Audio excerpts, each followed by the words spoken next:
If you don't know what's going on, I will cast best of 5 between Chillymountain and 30k. It's Mastersclash. Oh, you can see Kitty's head here. Yeah, she decided to sit down exactly in front of me. I hope I have sound, but I think should be good. Yeah, there's lots of different highlights actually. Not sure if you saw all of them, but I guess you wait, because I think the players are about to start. You finished it? You finished all 15 pieces? Infernal shrines. Ooh, it was very loud now. Wait, let me lower that slightly. Alright guys, first map. Between Chillymountain and 30k. Let me hide myself while the draft is happening so you can see what's going on. And I will hide this one as well. Baumi, thank you very much for the 200 bits. And Line downloaded 15 pieces of my Resident Evil 3 playthrough. So we recovered it.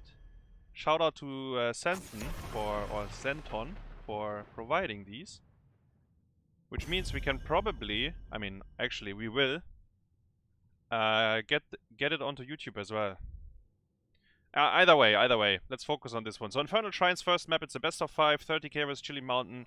The bans we've seen so far, Diva and Medivh are out of the picture. Are there any stand-ins? Let me check. Daykwaza, Ultralisk, Xrayy, Mascarade, Dynouh, no, looks like everyone is here. Anubarak ban, that is a little bit interesting. You don't see that too often in the first two. The standard ban would be maybe Uther, but they are the team that have first pick, so they might first pick Uther. And we see Zeratul ban. Zeratul ban is obviously catered to Dynouh, who plays a very good Zeratul. Then again, it was Dahados letting Zeratul through every time, and I think we played against it twice. Abandons no man. And Uther first pick, that's the hero I mentioned. I'm a bit surprised that it wasn't banned. We see Sonya and Anna as a response. Anna is very good into double support in case the Uther drafts become a double support here. Wait, let me see.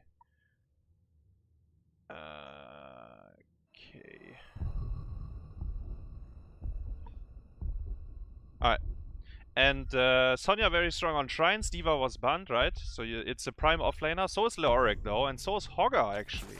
Here we go again. Chromie and Diablo. Yes, Chromie also made it through the initial pick and ban phases. And Mascarade gets his Diablo. The other tank would be Johanna for him. They kind of stopped Imperia's main tank, I think, or Mascarade doesn't really play it that much anymore. It got nerfed a little bit, and also I think people just play a lot better against it and draft better against it. And we see a Genji ban, which is that's fine, I guess. Is it? I'm not sure about the Genji ban. Let's see. No, Azyrite is he's playing, guys. You see him on the right side.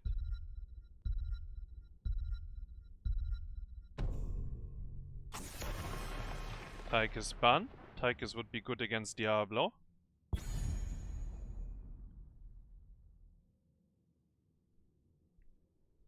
So what do you pick here? You could pick... Actually, you could maybe pick Garrosh, I think. Ah, it sucks a little bit that they have Uther and Chromie. I guess Johanna is pretty safe bet. But it doesn't really apply any pressure onto Diablo. With every death comes on. This could be a Leoric main tank. Just saying. Could be Sonya 4, man. We don't know yet. Actually, given that Gia locked in the Lorik, it seems to be Lorik main tank.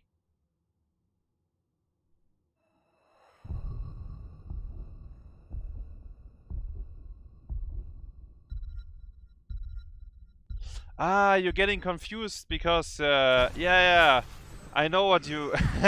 now I get your comment about Azyrite. Yeah. Yeah, I just realized what you meant. So basically, you have to understand that, by the way, they picked Malthael and Maiev. So it's solo support Uther. So the 30k roster that you see here is the European one for Mastersclash. It has nothing to do with the CCL roster. And Azyrite was part of the CCL roster. That's why he still has the clan tag, but he is playing for Chillymountain in Mastersclash. Mena doesn't cast. I didn't ask him actually. I kinda decided this one last minute.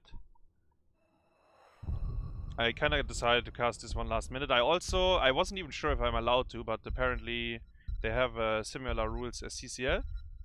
I don't know if they changed it, because I was under the impression that initially they didn't want people to restream, but we have a clean feed and we're going for it. Alright, I can put this one on again, and this one, and this one. Oh, that's Mena. So, sorry, I was a little bit busy during the draft. I mean, not really busy, but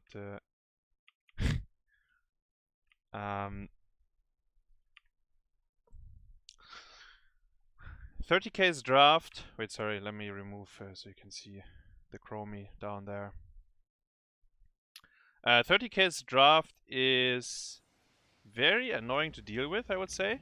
Solo backline chromie, they have Uther as support, Malthael and Maiev, so they kind of also got their people onto heroes they really like. Ultralisk is fantastic on Maiev and, for example, Kerrigan in terms of melee assassins.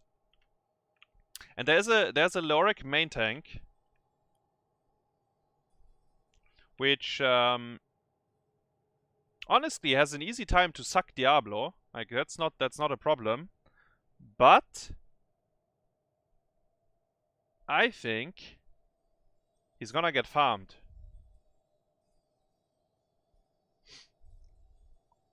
I feel like the Lorik main tank might get farmed here. People are pausing the game, yeah. How's Shrine Clear? Let's compare that. We have... Actually, they have wow, I just realized they drafted Ragnaros as well. They have Lorik Q, Sonya, Spin and W on the Shrine, Hanzo Q, and Ragnaros also steals, or can steal a decent amount, so that's not too bad, the Shrine fight. Can Anna keep them alive? Can they dive Anna, actually? Only if she's out of position. Otherwise, they will initiate onto Lorik or Sonya or Ragnaros. Essence acquired. And maybe Anna can save them. This is the first game? Yeah, this is the first game. If you mean the first best of 5, it was Arthas Stroidcham versus Inting for Rubles, and the Russians won 3-0. Yo, Wilkins, thank you very much for the 2 years resub. Welcome back. People are getting ready. There we go. Finally we are loading into the game. Hallelujah.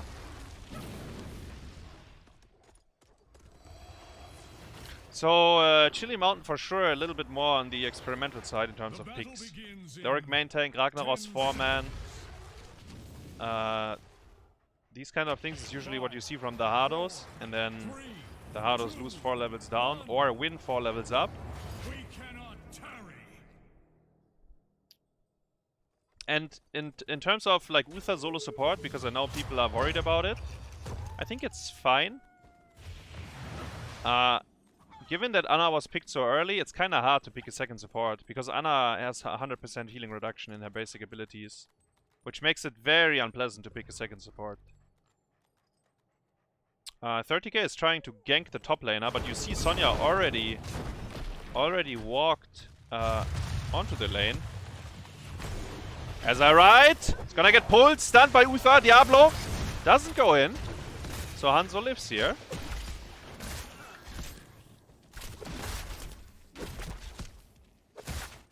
I think maybe they can kill, but maybe Diablo is in trouble as well if he goes in.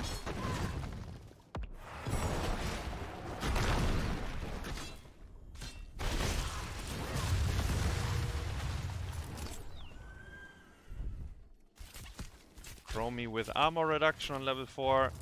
Hanzo actually Q stacking. I think that's okay. He's the solo deep range carry in this one.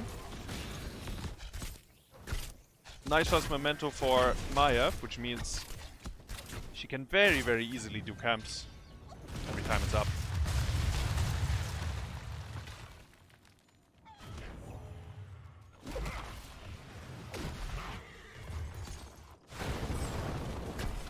And it looks like Rag is taking over top, so Sonya might rotate to a camp. Actually, no, they are just... They are just soaking top together. The Hardos are the top dogs in Europe now? Yeah, I don't know about that.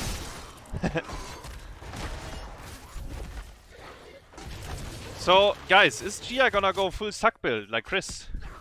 With level 13 W. Ui, ui. Nice acrobatics there by Azyrite. Jumping out before the Uther. You already saw him. You saw him reaching his hammer. But he couldn't quite get him. So full suck build. Level 13 W, level 16 W, and then the level 21 as well.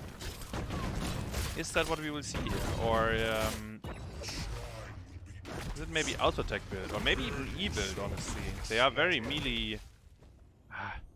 I think it's too good to pass the threat on Diablo with either suck or auto tech. Just bench Nick Hogger. Yeah. All the time in the world.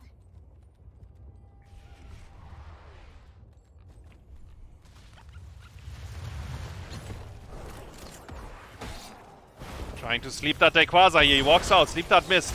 Sonya also with her Q. Ragnaros. Maybe he should have pressed E onto Sonya instead of Alt E. But either way, 30k is gonna grab this shrine for free because we saw the gank on top, and that the gank also means that they will just push top at this point. You cannot rotate down anymore. You can slow them down a little bit by stealing skulls, and Azyrite doing a fantastic job. He stole 11 skulls. I think there was like 6 with a single Hanzo Q. And actually, they're brawling them off. Dynouh's in trouble here. Dynouh goes. Oh, Dynouh lives. The shrine is kinda close now. Hanzo doesn't have D. He just jumped. The shot call should be there. So if they can somehow get onto him, they can maybe kill. Gia is buying a lot of time on the left side. Quite a fiesta here. 27 skulls to 30. Ragnaros could press D in the middle to show the big one. He does. 36 to 33. Gia will die. 37, 38, they get it. Chillymountain, after the caster called, it's impossible to get the shrine. Win it easily. Of course. Wait, Dynouh! Dynouh gets jumped by John Cena! Okay. Okay, everyone relax. That means, though, the boss is outside the wall. That's the problem. Oh, Ultralisk says, screw my teammates, I'll do it myself. He lures the boss over, jumps over the stun. They lose the whole wall. And the Uther support now is bleeding out of mana, you can see it. People are getting low and he can't really keep them up that easily. Loop onto Leoric, Leoric will die here. It's not a big loss, as they got the whole wall and half the fort while they were already soaking mid and top.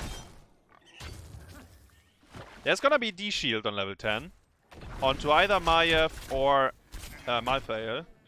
I also wonder if they go Last Rites. Let's see. I think Last Rites is the choice here. I think you farm Leoric, at least you try to.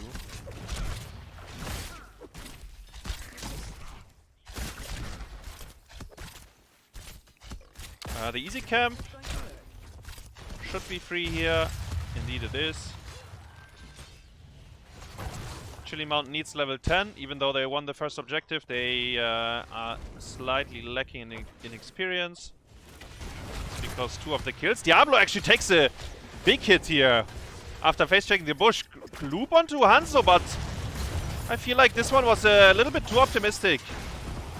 It's worth a try though, because you're not losing anything. So why not? Can't secure the kill though.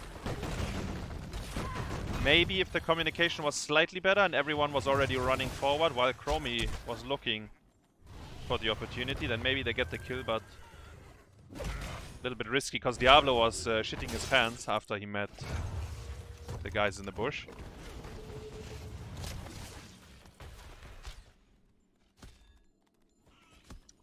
And yeah, I guess both teams only have 1 support. That's a very rare sight apparently these days. Xrayy running in here, trying to get a stun. Not even sure. I think he was looking for Ana maybe, but 5-man rotation to mid here. Ragnaros gets initiated. Sonya turns, and the Eye of Horus is massive, keeping them all alive. But Maiev, look at look at the resets by Ultralisk, keeping them all alive. My ass, 3 people go down. Maiev popping off together with the Divine Shield. No one was able to see her. She got infinite resets. Nice sleep dart, but nothing to be done there anymore.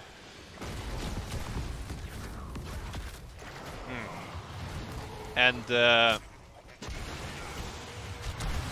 honestly, I think Sonya and Ragnaros, they should have fallen back when they saw the rotation was coming in. But instead they started using cooldowns, and then they, you know, it's hard to get out when Maiev and Diablo want to dance with you.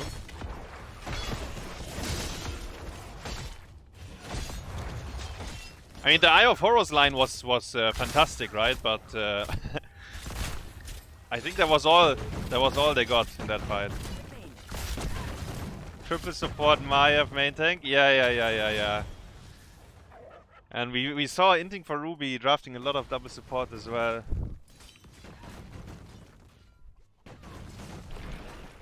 Makke is split pushing on bottom. Leoric is anchoring for him. They can maybe kill Daykwaza, who is just walking straight line, and he's dead 100%. Let me jinx it again. Oi! Okay. It took a few ultimates. Wait, what is happening up here? Mascarade used Apoc. What? What happened up there? Sonya just casually walks out of 4 heroes. Apoc is on cooldown. Loop is on cooldown. Okay. I don't know what happened there. I saw it a little bit too late. They lost bottom fort. 30k that is. They're going on Sonya again. This time surely they cannot lose the shrine, right? They have 39 skulls. They're actually pinging. They're pinging the Lord of Terror. Do they have Entomb? No, 4 seconds. It's Suck on level 13 for Leoric. Wait 1 second, my kitty wants to go outside.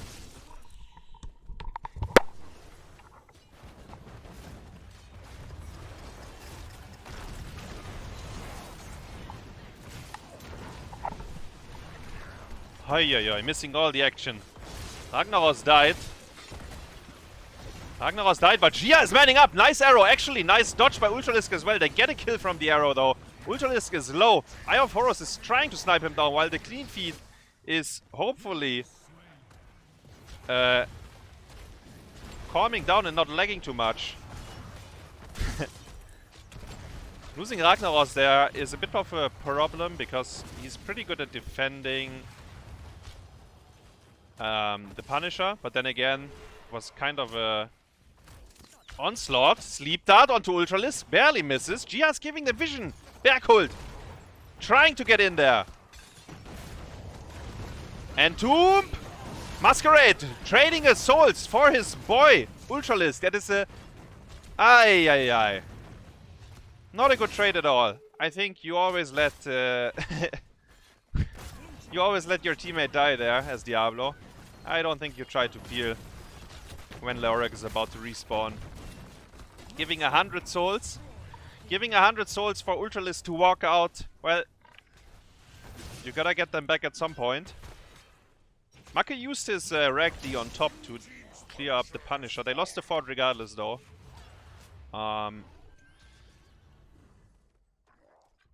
And they have the Sulfura Smash combo. We've seen it a little bit. Loop, last rights. Gia dies before anything matters. GG, they farm me constantly. Gia opens with an ironic GG. And Mascarade! Sorry, a Bananah! Another Frenchie gets caught here. He was trying to hide in the bush down there, guys. What? They sniffed him out. They're pretty deep. Can they? Actually, Gia is respawning. Nice combo onto Azyrite, though. There's no support to keep him alive. The N-Tube is massive, and so is the Sulfura Smash. Getting a kill. How many can they get, though? Gia goes down. Berghult is spinning in the wave. Good morning, team. And they only got a single kill. Maybe he even had Ice Block still up, the Chromie, I'm not sure. Either way, without the support taking the fight, it's very risky. You gotta be extremely precise if you try to turn around the fight like that, because no one is gonna get any healing, and Malthael plus Maiev will dish out a lot of damage. And 30k starts to take control, because they're gonna kill the third fort in a row now. As a reward of that team fight. Actually, they might be able to defend it. Yeah. The pushing power isn't the best.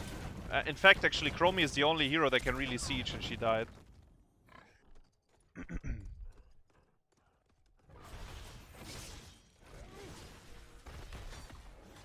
Ultralisk's mental is more important. I think Ultralisk has a good mental, though, no? He has a good attitude, I think. Yo, Shrimpy, what's up? And yeah, Lava calling. It's our playstyle to die a lot. Mascarade. Ice block by Dynouh there. Mascarade goes onto Gia. Maiev trying to get onto the Anna there, but actually they get the Lorik kill, but that's all. And they used a lot of ultimates for that. Lorik is gonna be back for the Shrine. Level 19 versus 18. So 20 won't quite be there. But the position is kind of lost. Given that they have to clear up the hard camp on top. And actually, Mascarade is looking on Diablo here. It's trying to get the Sonya. Yes, the stun. Chromie with the follow-up. Didn't quite connect. And now, is it gonna backfire? Sleep Dart onto Uther. Uther 1 HP! Eye of Horus. Alt R by Uther. I think that's a yellow card. Especially now that the mental of Ultralisk is broken as he goes down. They get the Ragnaros in return, but man, what a disaster for 30k. Why did they... What was that fight? Is it a disaster? Berghult lives! No, he doesn't! Oh, okay. 30k. 5000 IQ. 5000 IQ fight. Right before level 20. Oh, that could have escalated though, man. If Sonya lives there... Well...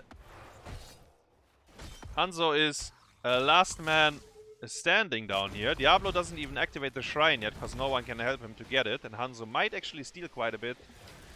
Chromie is here. They really need level 20 now. They really need level 20. I would like to see Gia's death count. He is definitely going for the double digits. Speaking of that, he gets trapped. Presses his E.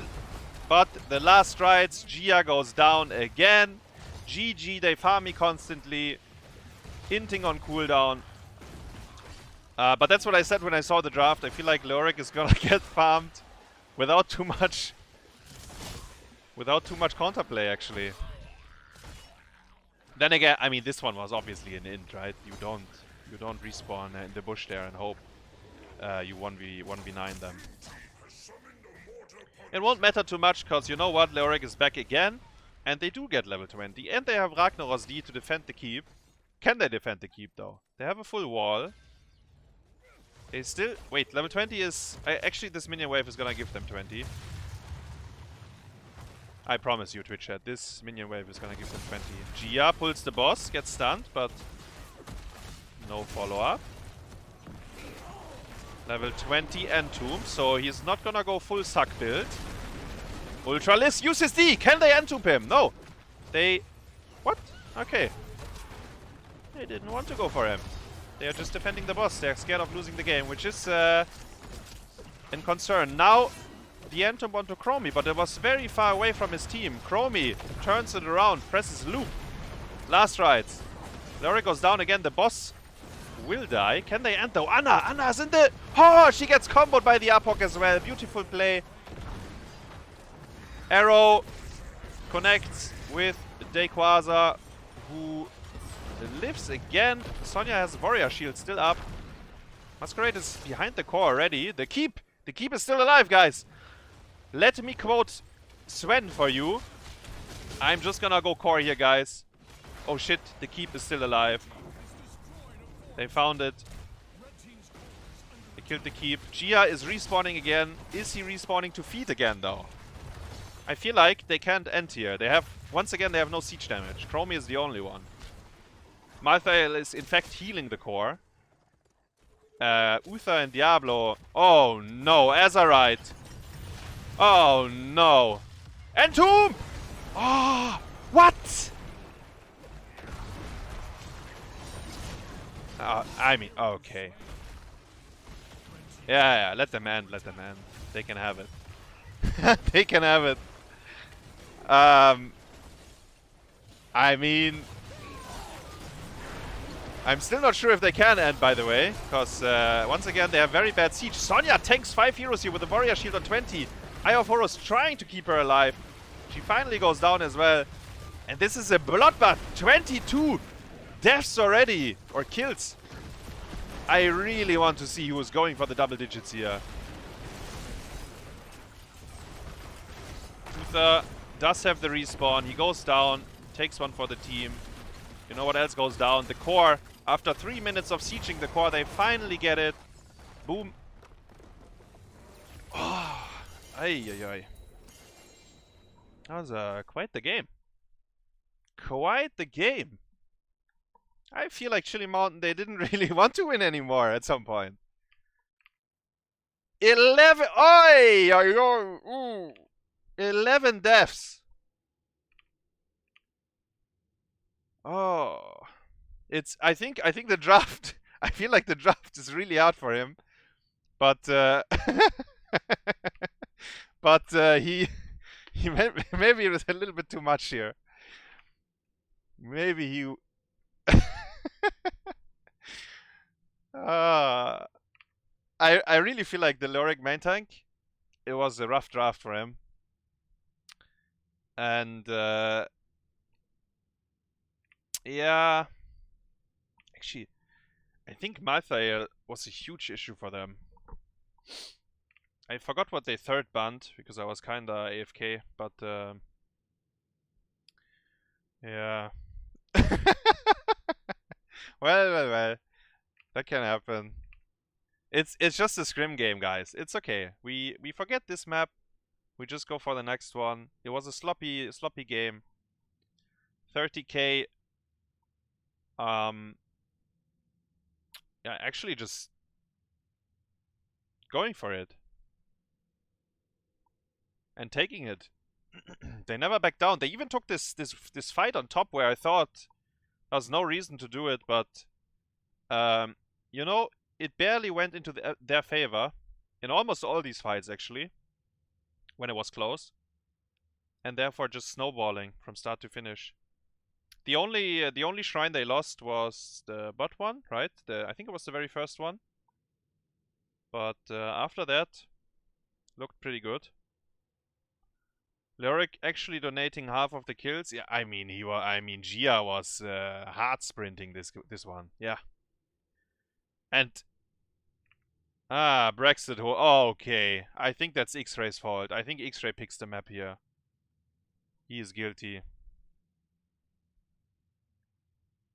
The 4-man Rex also looks kinda bad. I was thinking, so when you pick the Lyric main tank there, I don't know if Ragnaros is the right partner to go with you, right? Because yes, Entomb Smash is technically very good, but Hasu smiled. It's not gonna happen that game, right? I mean, it happened very rarely to start off a fight like that because Maiev is mobile, Diablo is gonna charge around. Malthael is constantly like swapping position as well. And Chromie has Ice Block, and Chromie is also not gonna get entombed, besides the one time when they dove behind the fort. So yeah, I'm not sure. You're gonna go Meatball Rack? I mean, maybe, I don't know. Maybe you just don't pick the rack there. Q-Build would be Pock? Yeah, I actually think, yeah, maybe Q-Build was the play. Broopsy, thank you very much for the resub. Welcome back. With a Hasu Smiler. Most likely no rag at all. Yeah, I think so. Brexit holdout. I'm pretty sure that Xrayy picked this map. And that's already a yellow card. But, you know, this man, he loves Sky Temple. He loves Brexit. And it is in the pool. It wasn't banned, which is a little bit interesting. But it also probably means that Chillymountain has some kind of idea for this map.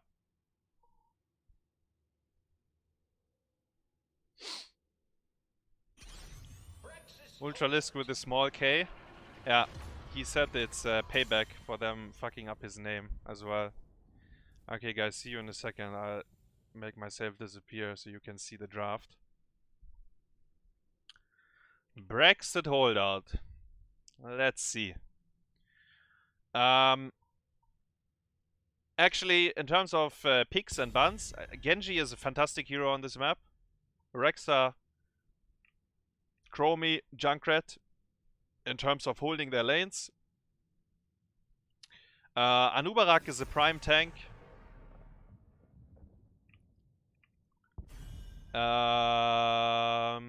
What else? You could see like a 4-man hard push with like Zarya, right? Kind of what people do in Storm League, but usually that gets out-rotated. But let's see. Uther ban. Medivh ban. So actually Makke bans okay, yeah. He bans Medivh. So what is 30k banning here? They have actually lots of options. I think it probably goes down to, do you ban one of the meta ones like Chromie, or do you actually ban Genji? Like, can you? Because, oh, Stukov, really? That's interesting. That's interesting. Let's see what Chillymountain first picks here. Could be Anubarak. Rexa, of course. Gets picked. Alright, what's in store? And there is Genji and Anub. These are the heroes I was talking about. So is this a good trade? You got the Rexa, but I'm telling you, if you're Rexa here, that's not too comfortable playing into these two. Maybe this trade was not fully thought out. Let's see what they get in 2 and 3. Because maybe you wanted one of these two heroes actually to open up the draft. Let's see. Brightwing, that's a good counter to Genji. Definitely helps. And Muradin. So Muradin goes into the same niche as Anubarak in terms of mobility. He has the worst... I mean, he has a different kit, right? I would say for this map it's worse. Like Anubarak kits is better here.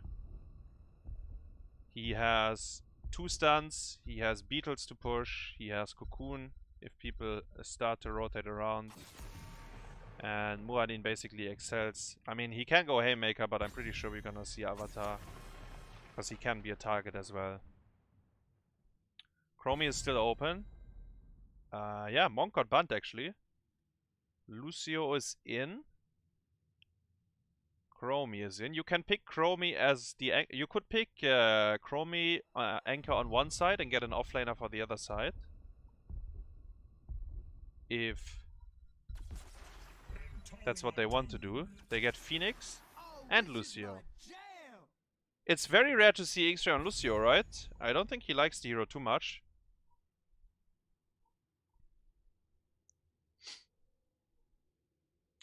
Mei would be stronger than Muradin, but Mei, it's because it's Brexus. I mean, I'm not sure. Like, we will see. But Muradin, yeah, I'm not a big fan. Not the biggest fan of the Muradin here. It's about damn time. Sylvanas and Tychus.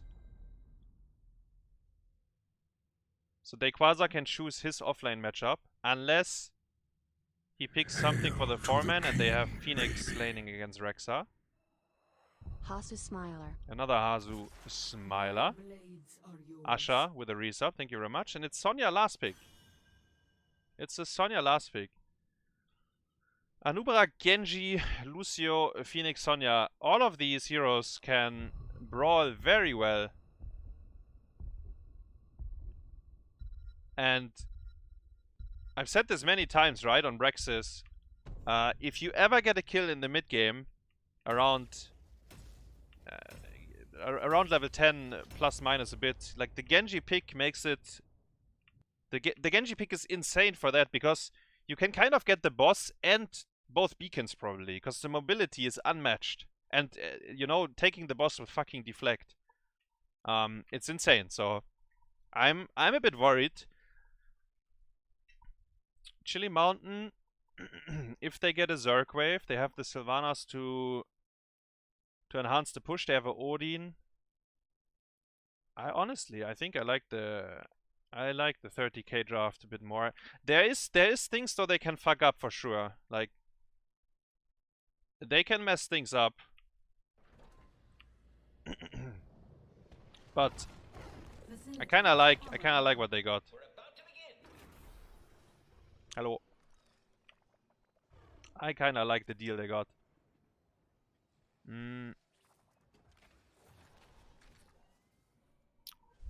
Lauba said you guys didn't allow Xrayy to pick Lucio in CCL. Alright, let's see. This is his match to redeem himself. 5, 4, 3. I think the Lucio picks looks fine here, but Gates open. surely still comes down to execution. Setting up a trap on the right side while Chillymountain is chilling with 4 heroes on bottom. They do have Sylvanas, so the mind game at the very beginning is Sylvanas might start to push towers, and actually they're pinging. They want to hit the wall here, but they don't see anyone, so it's kind of scary.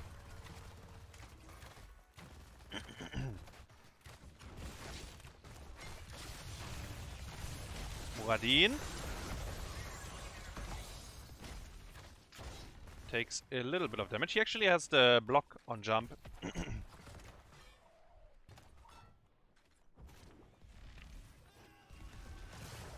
Stormbolt hitting Lucio. I think he wanted to hit the Genji, but got the Lucio instead. The beacons are energizing. You have to control them.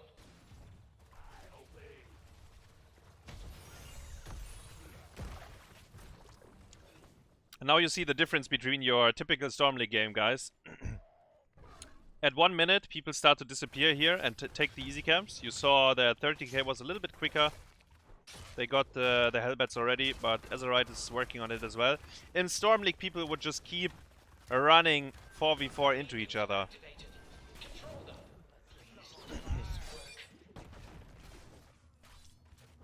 I like that Mascarade didn't go for globes here. He has the W on 1, and actually the clean feed is lagging a little bit for me. Actually, the second I praise Mascarade, he manages to die. What? What? What? I just wanted to say, I remember a game on Brexus where he had globes, and we picked Anubarak to rotate around, but he really wanted to get these globes, right? Because he skilled the level 1 globe talent, and then, you know, people, when they have a stacking talent, their brain, it turns off, they only can do one thing, it's stacking this thing. And my point was, okay, he didn't go for it, he's gonna be off the map, he's gonna get value, and he actually just died. I mean, it's actually, it seems very low FPS. I don't know if that's the clean feed, or, I mean, the observer. Or, if my YouTube is trolling me again. They're controlling both beacons for now. Misha's gonna say no to that. The hard camp was cleared up, and actually Chillymountain never took their hard camp. Stun onto Genji here. Gets out though. So yeah, the hard camp on the right side is still there, and yes, Brightwing is bottom, and yes, Brightwing has a global. But it's a little bit uncomfortable, I'd say, with the Brightwing down there. Ultralisk takes a big gamble here. He jumped into the nudge. If the Stormbolt connects, I think he might die, but if he's sure he can juke it, he gets out. Brightwing gets initiated on. We see it a little bit late. Brightwing. Bananah tries to live, and he actually does live. Ultralisk goes down. He dove for the kill. He got polymorphed. Xrayy jukes the Stormbolt there. A nice counter rotation. Actually, nice play by Bananah. He barely escapes. Gets the polymorph off. Presses B, and then Z's back in. Can they get Phoenix? Maybe with the Tychus grenade? No. Not looking for it. The hard camp is still there, by the way. Chillymountain did not aggro it, and they have no intention to do it either. Misha's gonna go down here. Berghult has very little mana. I feel like he maybe even has to base at this point. I don't know if he has tap. Both teams are gonna push. Sylvanas obviously excels, but so does Anub'arak on the other side. It's kind of like turning the towers off because you spawn additional minions anyways. They tried to dive the Phoenix. Dynouh juked the Stormbolt. And Sylvanas used her trade, so now pushing the fort is not that easy. While the beetles, look at this, look at the big beetle. Constantly spawning them. He's just the better Sylvanas. There we go.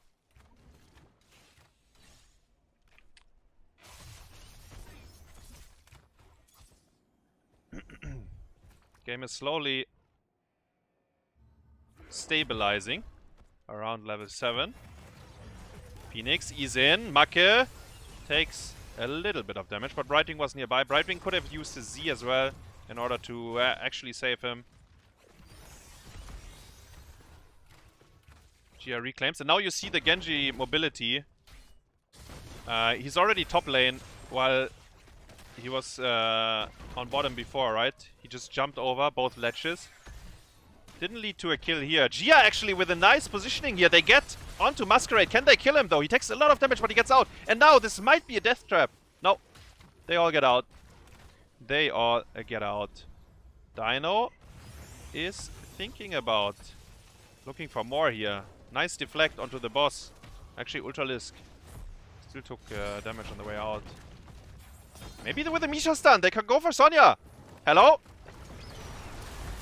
Yes. Nice play. Gia is in trouble though. Gia goes down. Hi. Big splash damage by Phoenix there. And with that Muradin kill, they kinda run out of steam. They don't have a Moonwell on top, so no one was able to tap. Everyone was like kinda low HP, and now the easy camp gets stolen as well. This is when Braxton starts to snowball a little. They have 2 beacons in control. They're kind of pushing top. They steal the easy camp. Chillymountain is not too far behind in experience though. That is the only positive thing. I've seen, and I've been in there as well. You know, you are level 8, they are level 10, and they get the fucking Zerg wave. That's usually my Brax's experience. Now it's 9 versus 9.5.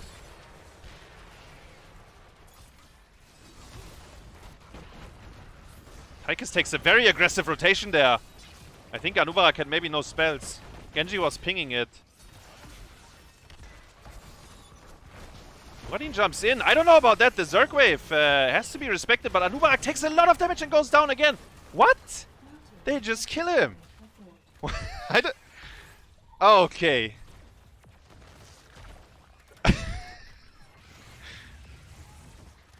Okay, they lost the fort. They got a kill. 10 versus 10. Daykwaza missed his Q onto the Guardian because the hitbox. It's a little bit tricky with the air units. Masca should have gone the globe quest. Would have had more HP. Yeah. I think so. I think so as well. Look at the globe generators on the bottom and on the top of the side. Both of them currently have a globe in there. Man, the value. Imagine he would have went for it. Speaking of Mascarade, he has a very deep position here behind the enemies. But both teams are grouped. The question is, who's gonna face check? And it's Misha. Misha sniffing out Anubarak. Anubarak ease out. Gia still has all his buttons. Will we see an initiation here? Very hesitant. And Xrayy! Sorry. X-Strike by Ultralisk. Trying to solo kill Sylvanas there. Okay. The teams are split. 30k is split. Azyrite gets healed by Brightwing Z. They finally take the hard camp for the first time. The easy camp. Can Muradin maybe contest it? Anubarak, I think, was showing on top. But they are jumping onto Sonya instead. Can't get the Sonya kill. Anubarak is now again behind them. He does have Cocoon up as well. He gets stunned by Misha! And he dies! Ay. Makke looks like he goes down as well. And maybe Gia is in trouble. I think Gia is in trouble. Oh, okay. Gia is definitely in trouble. And now the boss will be taken by Genji. At least, I think they could if they really wanted to. Genji has no mana. Maybe that's what's stopping him. The beacons are energizing. Yeah.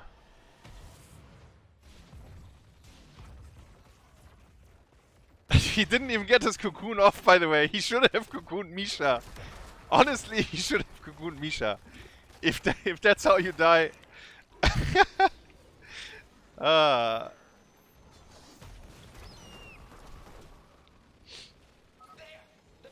Mascarade 3 deaths, Gia 2 deaths.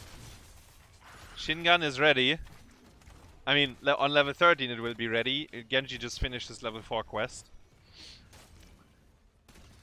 And Chillymountain almost down a level in soak. Phoenix got the bot wave. Anubarak anchoring around bot with his boys.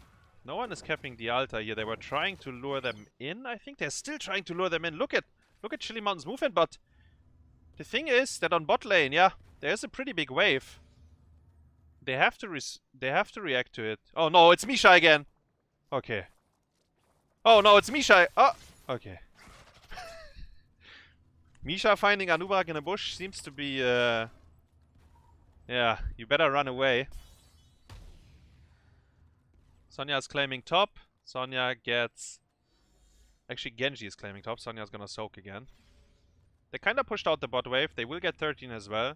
There was no real opportunity to abuse the level 13 here for 30k. Chillymountain got the soak in. They also kind of pushed out bot wave. Level 13 talents. Shingun. Burning range on Muradin. Auto attack on Rek'Sai. He has the Q. 13. Spell armor and double E for Sylvanas. And there we see the Genji. Very strong on this map in terms of rotations. How do they catch one? How is either team catching someone here? Cocoon is a good tool. Misha stun, Muradin stun, Anubarak stun. Phoenix is feeling the heat here. Genji reveals them. Can they go for a stun? Anubarak gets stunned, but the follow-up this time was denied. He got the stun onto Muradin before he was able to Stormball. Gia jumps out. Big, small, wailing arrow by Azyrite there. Used it while disengaging. That's usually a very sad one if you have to do it. It hurts. Cocoon wasn't used, so Cocoon might come out now. Mascarade, he's looking for someone. Gia tanks all the damage in the middle. Phoenix is dropping low. Phoenix with 1 HP, he's out. Gia is not as lucky. Cocoon still not used. Mascarade is just walking in circles. I guess they don't need it. They win the fight regardless. He is still walking. There we go. Finally initiates. Dynouh, I think, baited a lot of cooldowns there, and then he eat out. And this is gonna be a 5-man wipe. Wait. Kek, wait. Dynouh baiting cooldowns again. Oh, this time he overdid it. I think they can still run them down. No, actually, they can't run them down. I can't believe it that they got out there. Ultralisk can't believe it either. He's trying to dive them. Oh, they just called to not cap the beacon. Wait. No, he just didn't cap it, I think. Okay, now he caps it. Easy camp has been aggroed again. The Phoenix ult did no damage. Yeah, he had a 5-man scan, but no one was slowed. And if no one is slowed, then your ult is kinda healing the opponent. It looks big, but it's as sad as the Wailing Arrow that I described. And every Phoenix player knows it as well. The Zerg wave is big though. They have a Odin. Essence acquired. Beneficial. Where is the red beanie fly at? Yo, Svudo, thank you very much. Almost 2 years, by the way. 23 times, welcome back. They have a big Odin to defend the Zerg wave, and they will save their keep unless they die now. And don't get me wrong, a small Zerg wave, the one on bottom, it's tricky. It's misleading, because it basically will keep spawning Zerglings and Hydras. So if you're sending no one, look at this shit. That right there is Cyril knocking onto your door. You definitely want to defend it. They actually lost keep all as well. That's a pretty good trade for Chillymountain, honestly, I think. They are pretty happy about what just happened. Obviously, they are not in a very good position here because they lost both forts.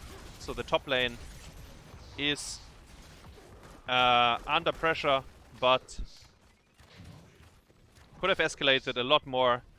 And so far the boss, right? What I was talking about when I talked about Genji. So far the boss has never been contested by 30k. I really feel like they had some opportunities, but they didn't go for it. Maybe the one time Genji had no mana to actually to do it, and then the other brawls were quite long. Not as clean, so they could have made a rotation.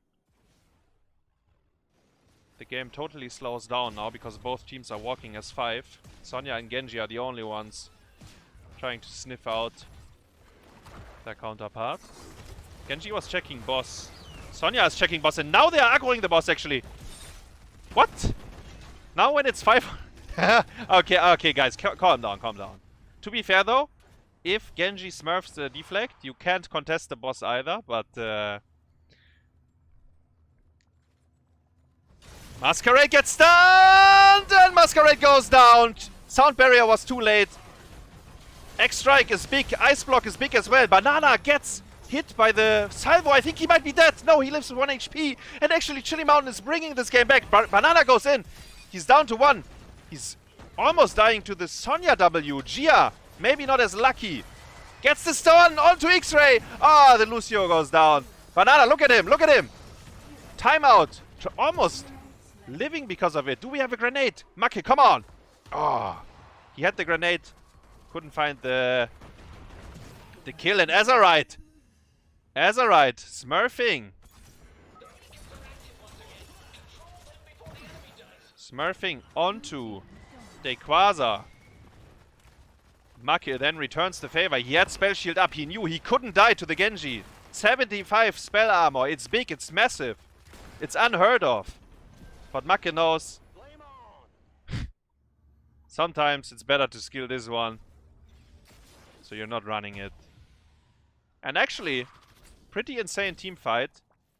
And this both teams completely bleeding out, so no one really gets any value out of this. Like, yes, they got an easy camp, hallelujah, but that's it. They couldn't cap the beacons, and now 30k actually gets both of them for a moment. Because technically Chillymountain was dead with 5 heroes as well, like Sylvanas and Tychus. They both had 1 HP. Talking about them, right wing on top. Takes a lot of damage by Phoenix here. Cocoon onto Tychus. Phoenix gets silenced! Azyrite! Can he get the kill? Wow. I give it up. Solo kills the Phoenix there, more or less. Very nice silence, making sure he can't E out. And once again, the Cocoon. Almost no impact there. Genji buys them a little bit of time by claiming the bottom beacon. And you know what? Chillymountain are the ones that are aggroing the boss. They have Misha to tank it. Where's Genji? Genji is showing on bot lane. He's showing on the minion wave, so there's no way they contest this one. Muradin will make sure they don't lose too much percentage. He's gonna claim a bottom beacon. And this game, ladies and gentlemen, turns into a very close one at this point.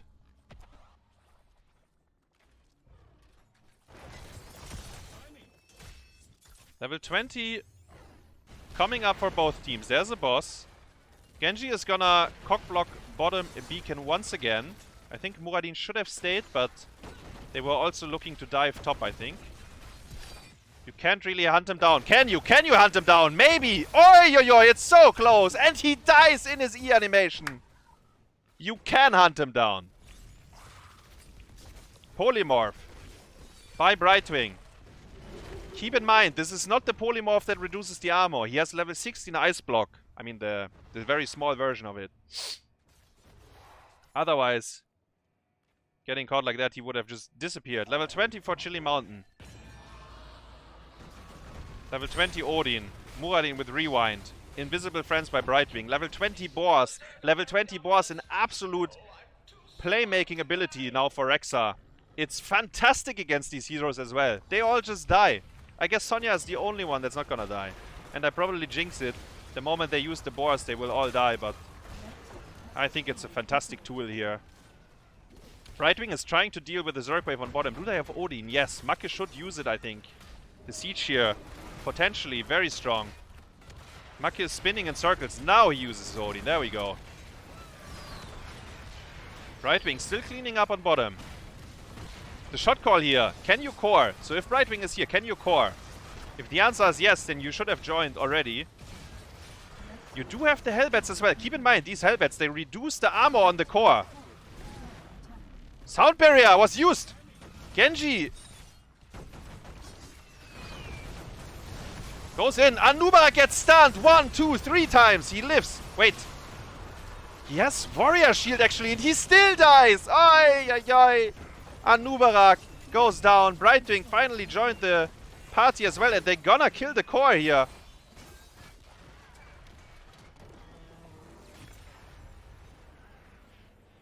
Chillymountain. Very back and forth game on Brexis, but in the later stages, they looked good. They looked punishing, actually.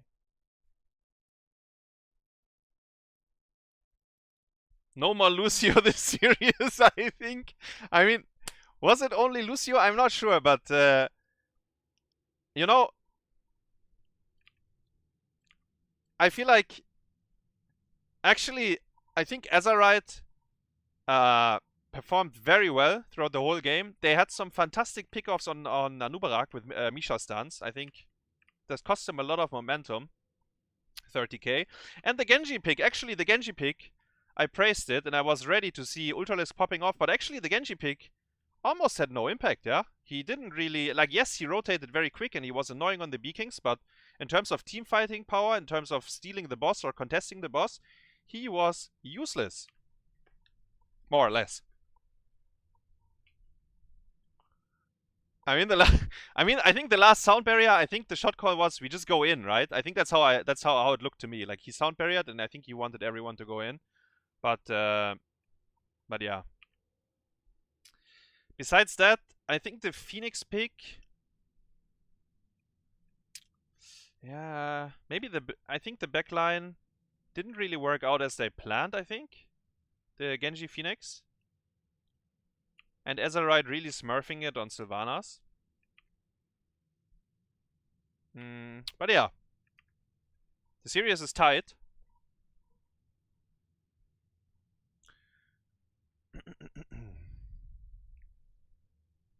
It's 1-1, guys.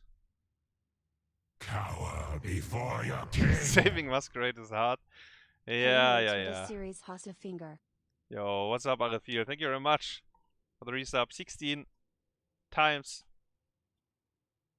I'm giving you the Hasu finger. Block, a jump, won them the game. Did he get big value? against Lucio Genji. Wait, actually, wait, hold up.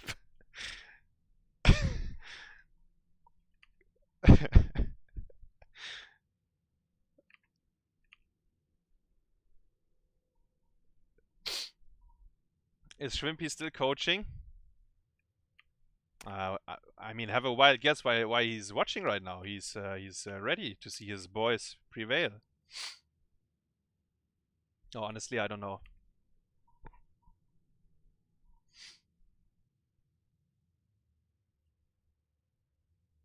You tuned into Xrayy stream to see the last sound barrier. I mean, I feel like it was like just go, guys, right? Because like for a 30, because I was unsure if they can core or not, right? Because on Brexis it's a little bit, at least to me, it feels little bit weird when you can and when you can't. But they had Hellbats and the Zergwave and Odin, so I mean they should be able to, I think. And 30k probably noticed the pressure, so he was like, okay, fuck it, we just sound barrier and run into them and hope and hope it's enough. You know what? We are going from Brexis into Volskaya. These guys, they love to torture themselves and all viewers. Shout out to Xrayy, and I think Makke is picking the maps. Amazing. Amazing that we get Volskaya after that one.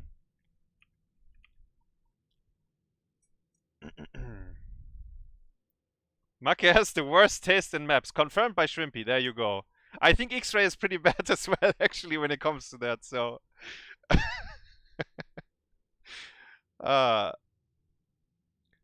Volskaya Foundry. Actually, guys, if you didn't know, Volskaya was voted out in CCL. The map,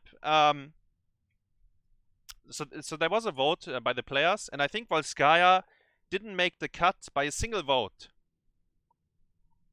Basically, exactly how it was between Trump and Biden. That's what happened to Volskaya here, but yeah. In Mastersclash, it's still in. And people apparently pick it. So we get to see it again. Command not found. All the best for CCL2 in Mastersclash. Yo, thank you very much, Ripu, for the 26 times and the tier 2 sub. Thank you very much. Yeah, CCL season 2 is still it's still quite some time away. I think it starts mid-April or something, or end of April. But yes, Mastersclash is starting. It just started actually this weekend, right? It's the first play day for all of us. Guys, I just made a joke. Don't go into the don't get baited by me talking out of my ass.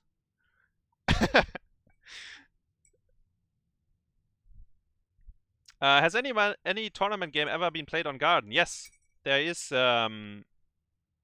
In CCL, Garden of Terror was in season 1, and I believe it's still in. And yes, it got picked a few times. Hey Bobs, don't make jokes. Bobs, not out of your ass. Bobs. Yeah. Fips, thank you very much for the resub. Welcome back. And while you guys resub, the players seem to be ready, so I'll hide myself for the draft.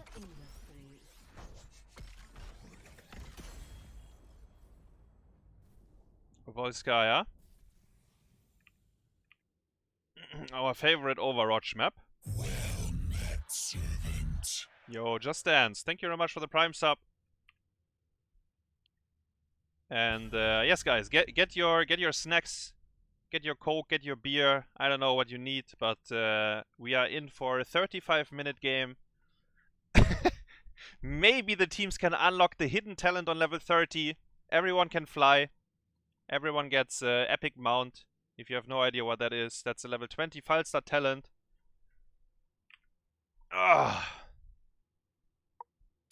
But let's see. Maybe somehow this escalates and ends in 8 minutes. Xrayy with the first ban. Do we see Uther ban? Do they want to play Uther? Cassia, actually. Cassia gets banned.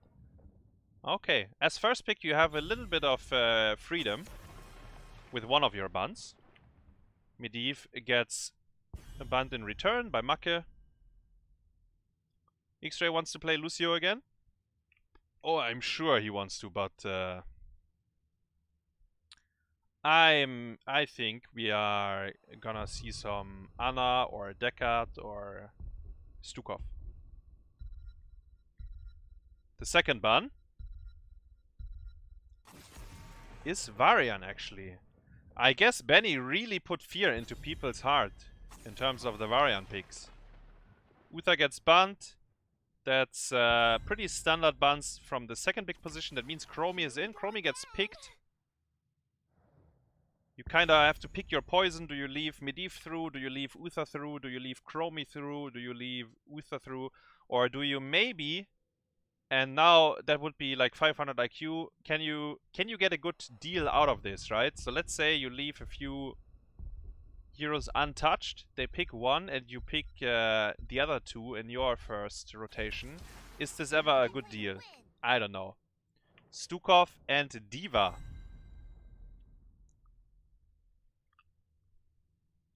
I think Xrayy is gonna lock his Anna. And what else would we get? What else would we get here? Maybe offlane? Sonya is in. Oi, oi, oi. Oh no, Mascarade is hovering Johanna. I think that's the only hero we get to see from this point out. So Sonya and Anna got picked. What do you ban here? They ban Diablo. Joke's on you, Makke.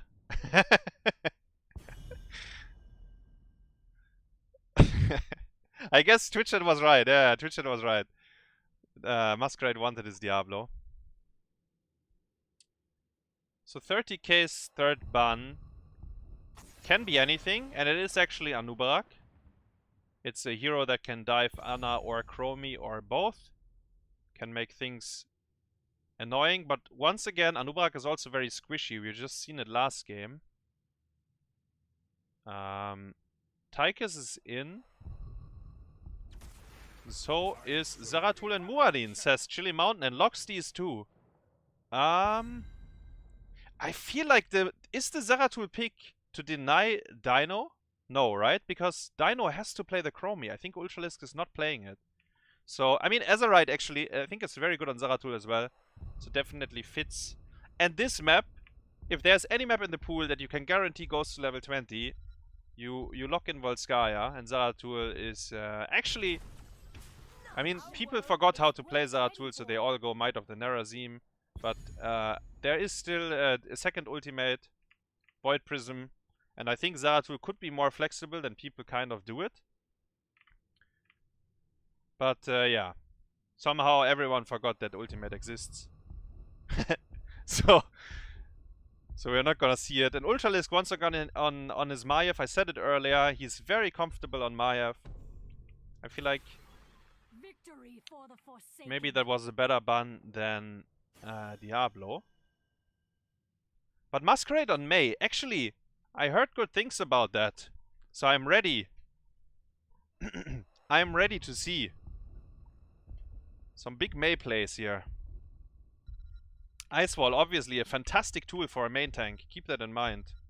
She's also hard to kill.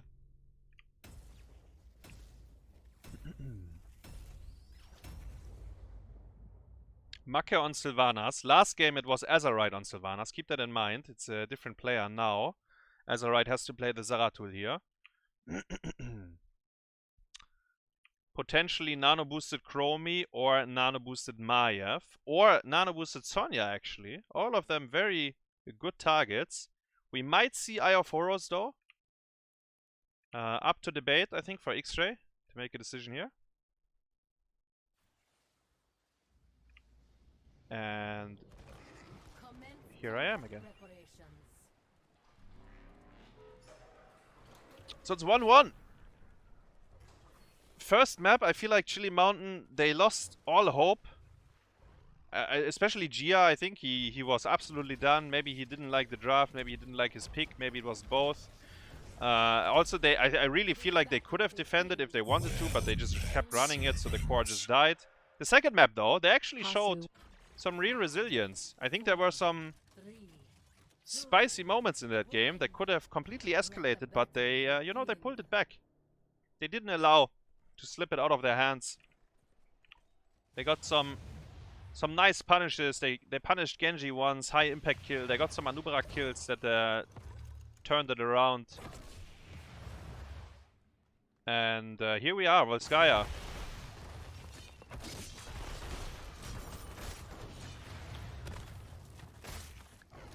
So Gia on Muradin again. Once again block. He's looking for he's looking for Sonya.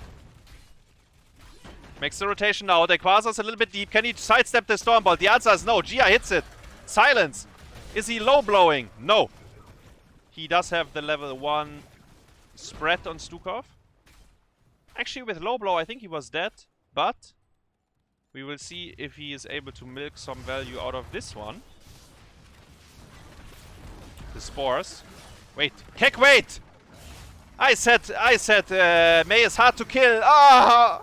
And Mei dies again. Question mark by Bananah. Can they invade the turret? Come on, boys. Wake up! Chillymountain. Hop, hop, hop. Essence acquired. They actually rotate to the turret. Can we see it? Yes.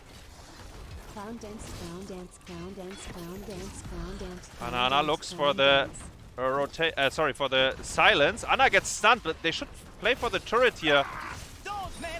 Ultralisk is finally resets. Daykwaza spins to win. Goes down. Turret has been dropped. Everyone is low. Look at Bananah! Trying to slap them down. Dynouh is gonna... Wow, he actually got the kill. Okay, what is this fucking fiesta? What is happening here, guys?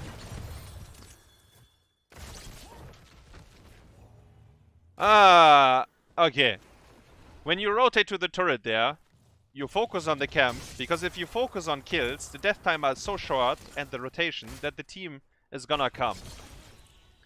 It's too late now, but next time we can do it better. I think the rotation to the turret is correct, but you know, people, you give them the finger and they want the whole hand.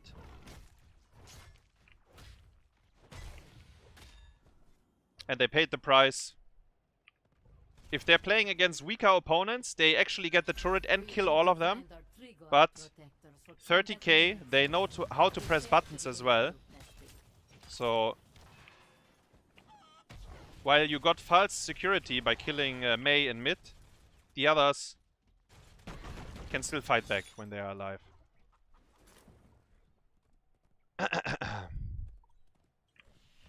And honestly, I think Stukov, I mean, he just randomly comboed there at the beginning. If they just play as a team together there, it's also fine. Like if they wait for a Stormbolt and then use Stukov buttons, but people just randomly, you know, use what they got. Speaking of that, this time Stormbolt into the Stukov combo. We see it onto Dynouh. Dynouh walks into his trap, jukes the bomb. Well played. Bananah is in trouble. Is he? Yes, sleep dart. I sleep! He goes down. Dynouh. Oh, actually Xrayy saving his whole team here. I can't believe it. He saved his boys. Makke is auto-attacking top fort. He's like, fuck you guys. Ding, ding, ding, ding, ding. My team is dying on cooldown. I just get the turret in return. Very well played here by 30k. Basically just outplaying their opponents. Small things that, you know, led to kills and prevented them from dying. Because the initial stun into silence was good. Definitely. So how much did he get on top? Did he get the whole wall? No, right? I don't know. I'm not sure.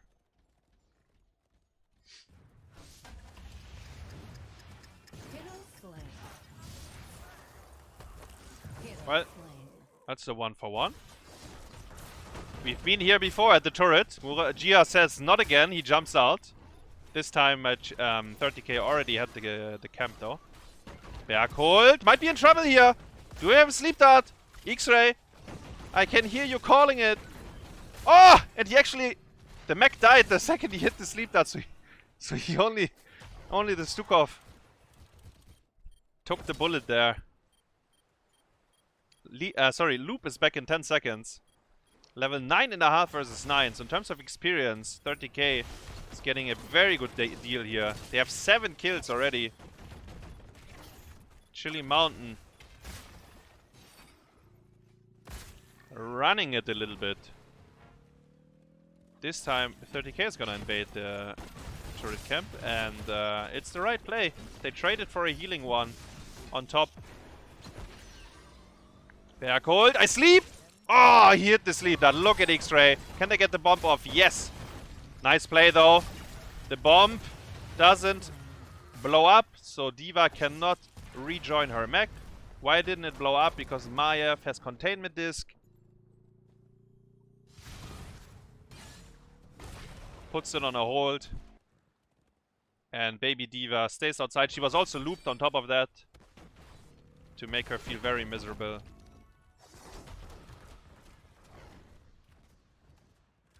It's okay, guys. We are scaling. Stun? Silent? Oh, no. Oh, come on, dude. Ah, come on.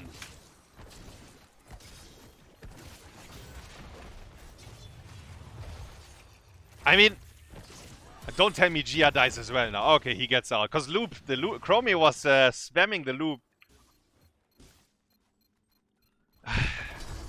So will they actually lose the objective because of the kill now? Not that it matters, right? This objective is absolute dog shit. Dynouh, though, gets in trouble here. I think D.Va can maybe secure the kill. Wait, D.Va is shooting the gate! What?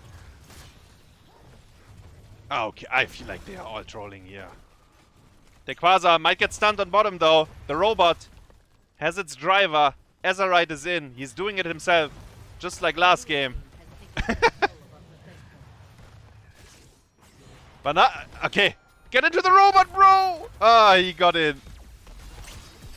Look at the robot. Lost 50% HP already. It won't even touch a single turret.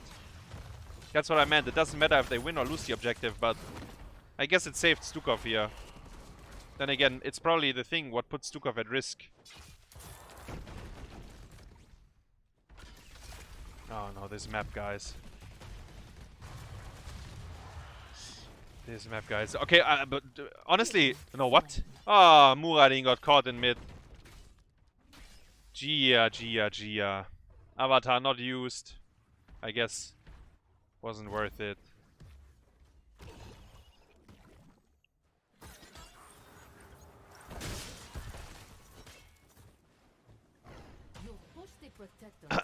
So Xrayy is thinking about his level 13. I think the question is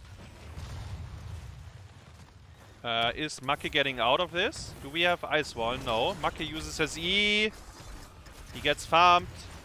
Goes down. So the question is, do you want to remove the Muradin stun or the Stukov root, I guess? He still didn't lock his 13. D.Va is on the turret, by the way. I think they might get it in time. Yeah, no one is rotating aggressively.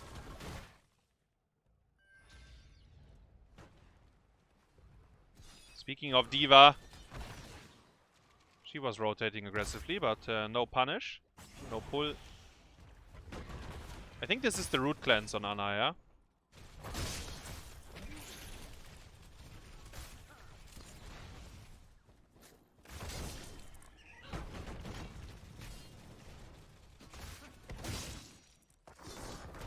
Maiev? Okay, she's gonna be fine. Zeratul is soloing the healing camp, at least he's trying to. He's calling for help. Muradin is on the way, but you know who else is on the way? Chromie! She says, wait, David, hold up, bro. What are you doing here? Do we allow this? We don't. Muradin has to jump out. Oh, this is a disaster. This was kind of a disaster here. Ice Wall didn't quite connect with Bananah. You might think this is only a healing item, doesn't matter too much, but it's experience, it's the item, and it's the time lost by Zeratul, who could have probably auto-attacked top fort if he really wanted to. I guess he would be too deep at that point as well, but he could have pushed out the wave. There's a few things. Oh, the disc doesn't quite hit. Makke really doesn't want to fight. He's just on the other side of the map every time trying to push, but they close in on level 30. Sorry, level 16. 30k, that is. And therefore, you don't want to be too aggressive.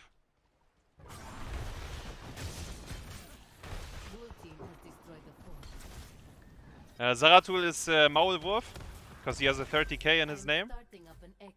He's the mole. The traitor king. He did the camp for his team, guys.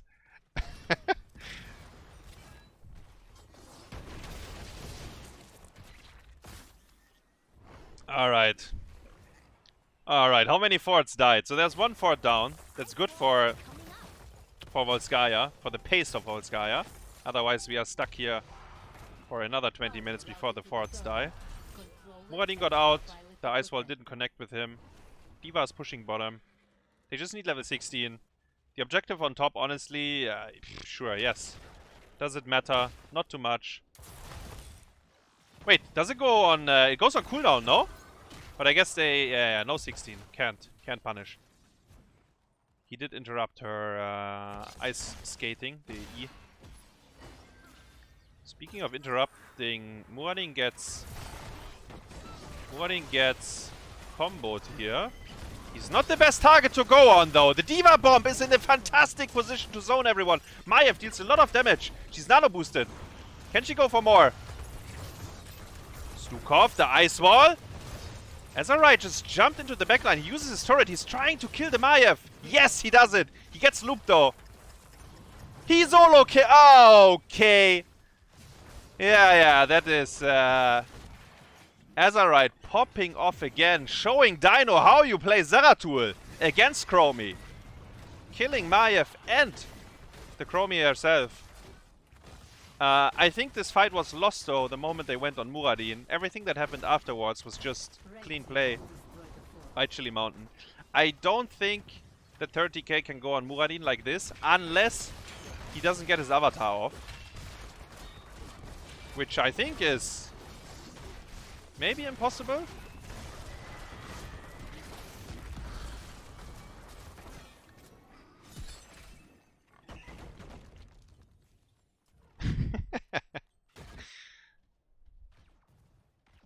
Like, maybe they can kill him during the blizzard of May, like after the ice wall. I don't think so, though. And then, you know, you use too many buttons already. The nano boosted Maiev was good, but not good enough. Keep in mind she has a disc instead of cage, so keeping them at place is not as easy. Chromie for the double loop on level 20. Very strong. Sonya, is she gonna walk into the trap? She can kind of feel it. You can see it. She's unsure.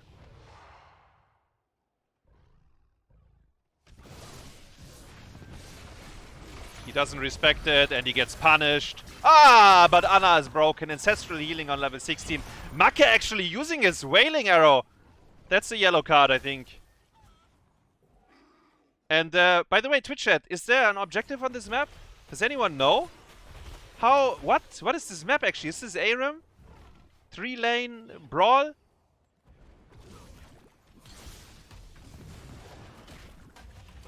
Loop. It's a double loop. Keep that in mind. Zeratul should be dead here. Gets looped the second time. Nice ice wall onto Stukov as well. The blizzard to follow up. Boom. Beautiful play. Very nice combo. 30k. Taking the objective. Killing 2 people. And they will be rewarded with a fort in mid. And maybe they can tank the top one and kill it as well. Actually, they should maybe steal the turret instead. I don't know. Maybe you can do... maybe you can do several things, because Makke has his unstoppable and walks out. Broken.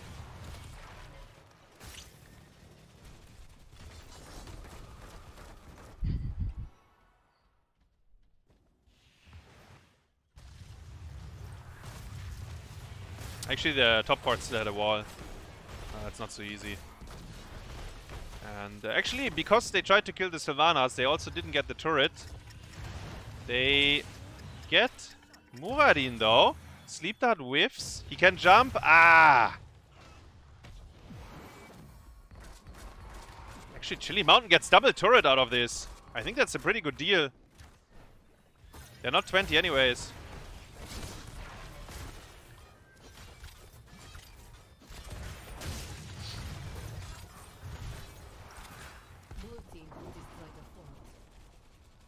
Zeratul level 20.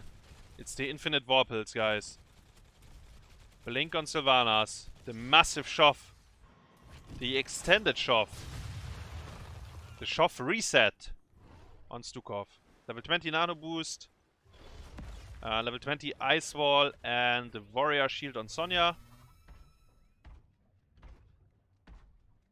And this is actually the objective, guys. If you weren't aware of it, we get to see the robot pushing top lane. Stukov looks for the combo! Hi, hi, hi, hi, hi! With the healing item. Mei goes down. Chromie is absolutely in trouble. What objective? Anyone? What? Chromie didn't move her character there. I think he just opened, raised his arms. Take me down, daddy, he says. Ultralisk goes down as well. This is an absolute disaster. Chillymountain got the objective. They're going for core. Can they kill Sonya as well? She already used her warrior shield, apparently.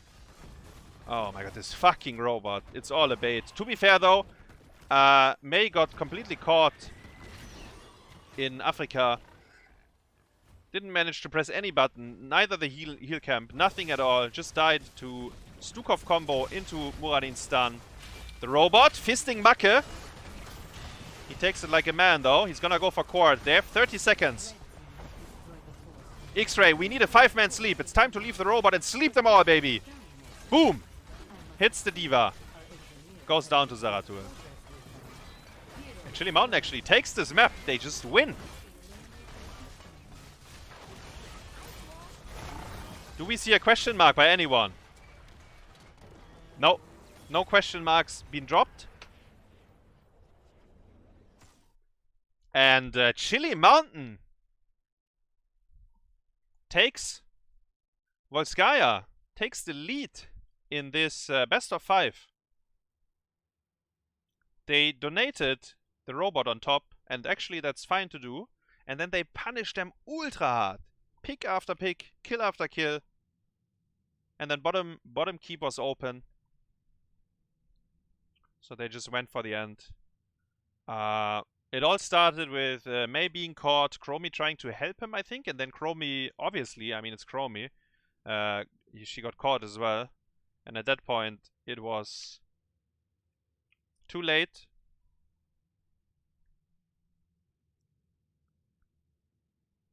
Man, that escalated very quickly. We didn't even get to see a 30-minute game. 17 minutes only. 17 minutes. Actually, Stukov looked very impactful, by the way, this game. I feel like Bananah set up a lot of good routes. A lot of kills. Mei is very shit in this draft. Maybe she is. I think Varian and Anubarak were banned, I think.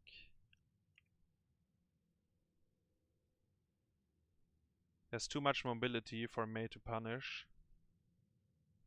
She had one very good ice wall on Stukov in mid, right? They got the additional kill because of it. But other than that, I don't think ice wall got any value. And also, I mean, at the end, he just gets the Mei got caught, right? There was Stukov silence, Muradin stun. And then he disappeared before he could press a button. There might be an argument that you should skill the level 20 ice block. So you don't die like that. But I'm not sure. I don't know. I think the level 20 ice wall is very strong. But sometimes it's better to live.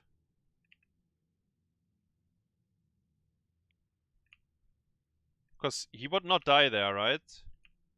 I think. I mean, gives him gives the team a little bit more time.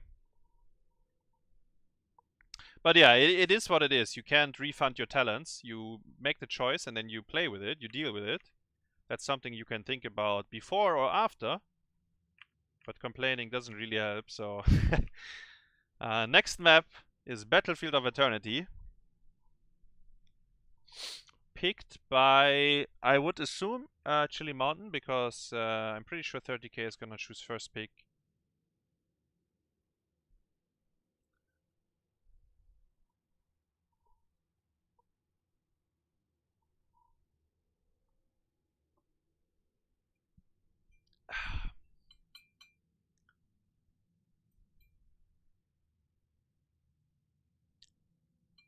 So, wait. Bananah says it's not Alterac, question mark. Guys, are we actually going from Braxis to Volskaya to Alterac? Is that the deal? Come on, guys, you can do it. Alterac is not in the pool? Ah, okay. I guess not.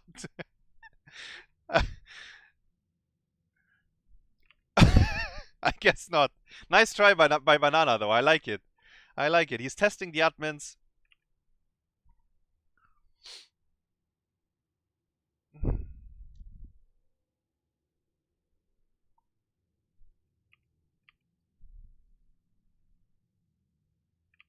Testing the admins here.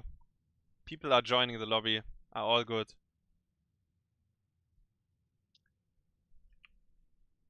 Azyrite, actually, once again, he played a good game, no? On Zeratul. He seemed to have the right ideas how to kill people. And yes, they had Loop, but Loop was kind of the only punish for Zeratul. Like, for example, when we played against 30k and they had Zeratul, we had Varian, Taunt, and Loop. So we had 2 point-and-click abilities to actually lock him down.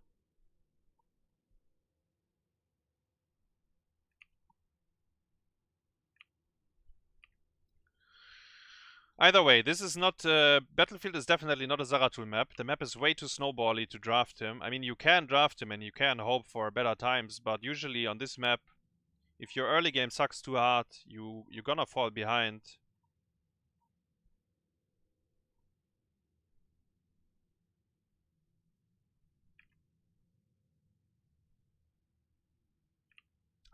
I wonder, wait, so... Nah, let's see. Let's see if they first pick Chromie again. That's what I'm thinking at this point. Maybe they make adjustments.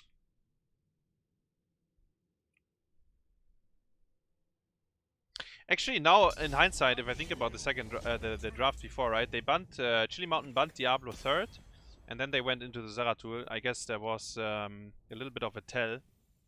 I just realized it now, but sometimes the people that are, you know, playing, they are way more into the draft than people looking at it. At least I'm too old for that, but maybe they were aware of it, I'm not sure. Either way, Battlefield is coming up. And Xrayy has first pick again. Let's see. Let's see what kind of buns we get here. I think Hogger might be banned on Battlefield, guys. In terms of rules, like you can't pick him here.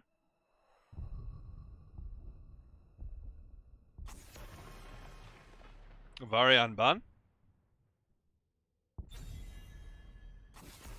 What's the score? Chillymountain is leading 2-1. Why is Hogger banned? Because I think he can displace the Immortal. But maybe that's only in maybe he's only banned in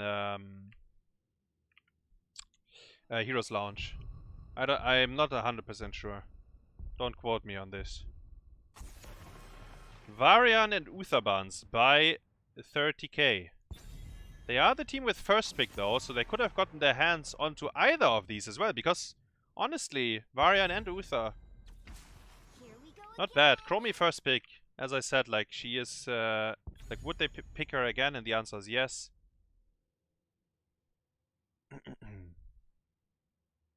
Varian first ban, what have I done? Says Bad Benny. Yes, I mentioned it earlier. You really put the fear into all these players. They are all super scary. Banning Medivh and Diablo seems kind of troll on Battlefield. Yeah, there's like the ongoing argument about Medivh on Battlefield, right? I think most teams seem to let him through. And like they are willing to play against it, and a lot of teams are not willing to pick him either. So sometimes he just goes through and no one touches Medivh.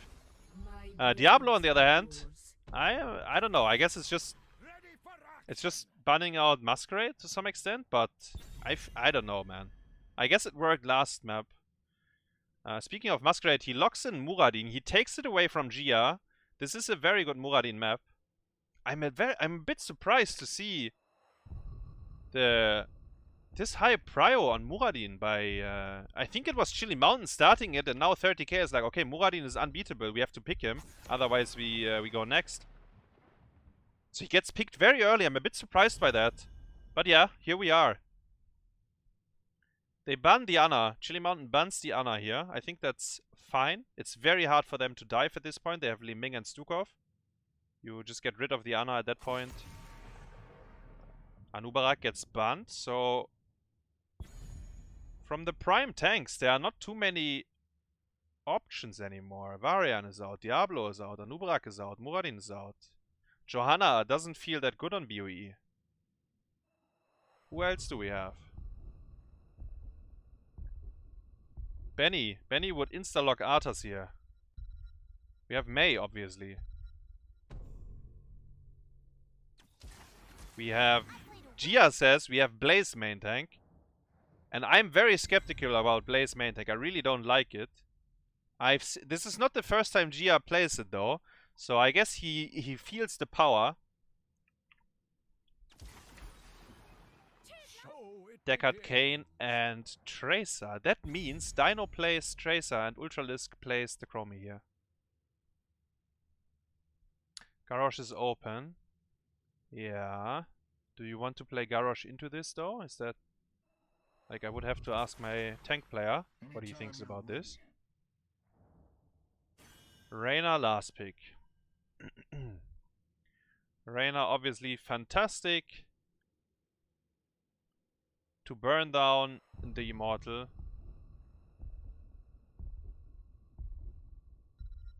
Maybe after the Brexit game they didn't want to have Lucio or Anub anymore. Honestly, yeah, maybe that's...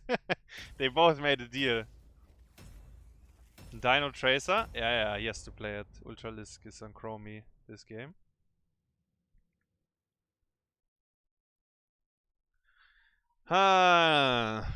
I'm not too sold on Blaze main tank, but maybe it works.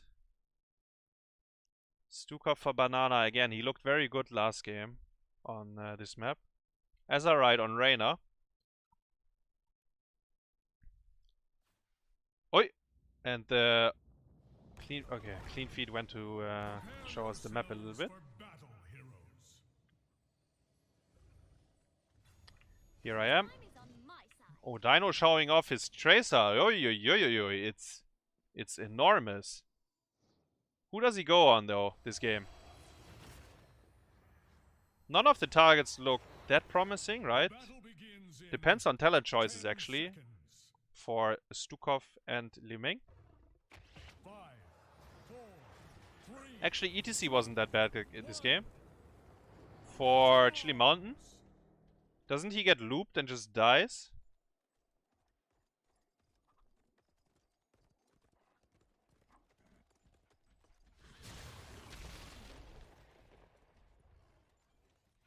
I feel like Chromie's matchup is very good into ETC. But yeah. I mean, they chose Blaze. Let's see how that plays out. Chillymountain really wants to push the top tower here. Daykwaza actually... okay. He actually queued the minion the second the guys were walking out of the bush. I guess police was on the way. Mascarade and Dynouh are arriving here. I don't think they can win this fight. It's 4v3. Tracer has negative damage this early in the game. Xrayy though, the big man, he arrives. He lands the root onto one. Oh! Ach, hey. Okay. I mean, the root only hit one guy. If it hits 4, maybe you go in there. If it only hits 1, I'm not sure. Like, Tracer still heals the opponents. Right? She doesn't... she's not gonna kill anyone. Why are they even fighting? That's what I mean. Like, right? Why do they chase like that? If the root is big, I think maybe. But... honestly... that looked like a yellow card to me. Wait, isn't Tracer super... isn't she really bad this game? I don't know, like I would have to ask Hans, but I feel like this is not an easy game for her at all. I mean, she probably doesn't die, but she also doesn't have good targets to go on, no? Actually, Stukov went level 1 auto attack range. Liming doesn't have spell armor. Alright, let's see how this plays out once we are reaching like level 10, I think. Speaking of level 10, 30k wants to contest the easy camp, but Sonya is top. D.Va already made it down. D.Va almost has her bump. Nice stun by Blaze. The Stukov silence slightly too late to actually follow up. Was a good try though.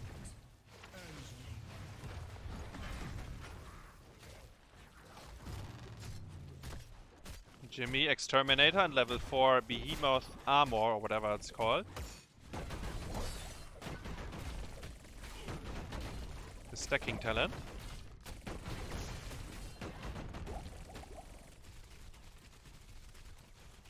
Yo, Makke. Okay, Makke. I shall purge your evil from this Wait, what is happening now? We lost all overlays. Help! What? I feel like even the... wait, we even lost the immortal HP. I don't know. Okay. This one gets burned down. I don't know how much damage in return they got. But this one went down pretty quickly. So the damage in return was basically negative. It was 0. You know why? Because Reyna with Exterminator... he loves hitting the boss. Man, he gets the hard on every time he can shoot. He can shoot the immortal. Ah, it feels so good. It's 50% shield. It's not the biggest one, but it's also... I mean, it's Chromie Tracer depush, yeah? Like, my point is, it's not the easiest for them. Muradin has Sledgehammer on level 4, but he went block on level 1. So his stacking is gonna be slowed down quite a bit. Blaze actually dives in! Silence! Stun!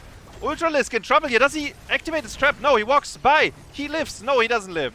The Nexus Force is killing Blaze, and Liming also died because the reset was extremely late.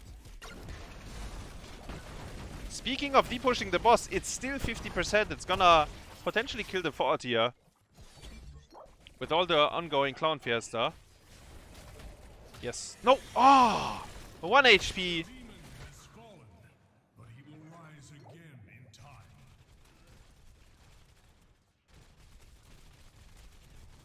Even if Li Ming gets the reset slightly earlier, she doesn't have dominance, right? On level 4, so I think she probably still dies. Makke blinks out.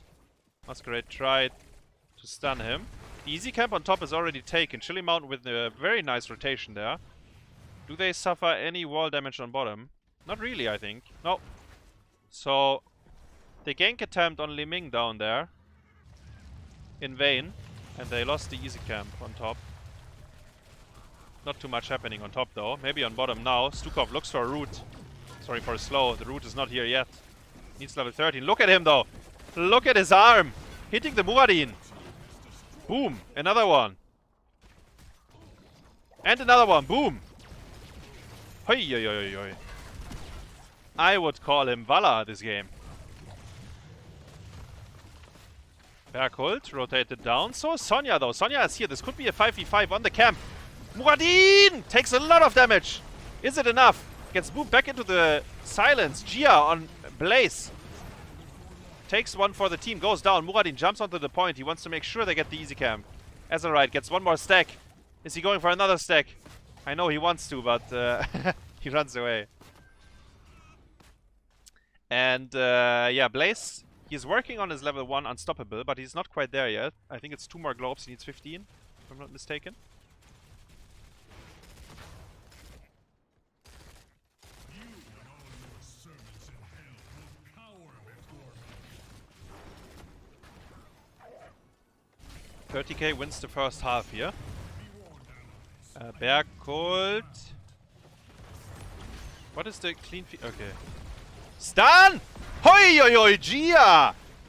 Max range stun onto Chromie. Beautiful follow-up by Liming as well. And yes, they won the first half, but they lost Chromie at a crucial moment here. No level 10s either. Blaze is in a good position here. He can maybe go for a stun. The sleep by Deckard Cain. I sleep. Reyna gets stunned by the boss. Oh no, Berghult got stunned as well by the boss. That's the yellow card. He was not in the sleep. There's no reason.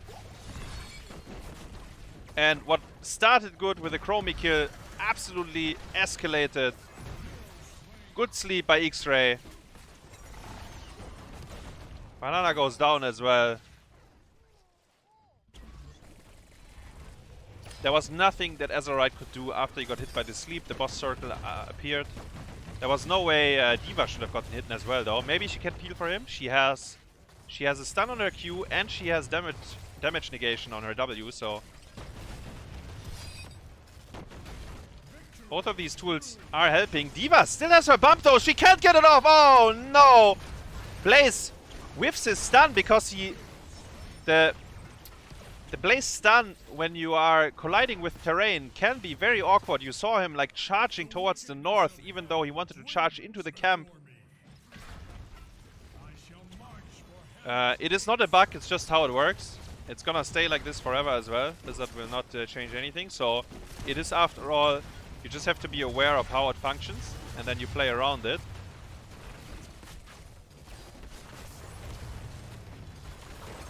They can't get the fort though, because they were very greedy with the hard camp. They got occupied at the hard camp.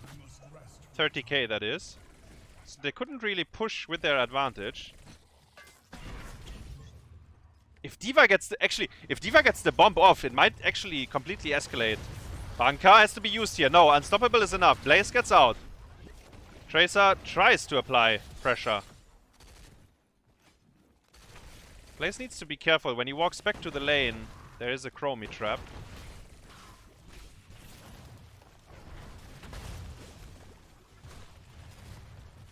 Is this the final? No, this is just the first week of Mastersclash. Chromie trap only onto D.Va. Deckard Cain with a sleep again. Gia, sorry, Makke can interrupt it with repulsion. I sleep. Nothing happened though.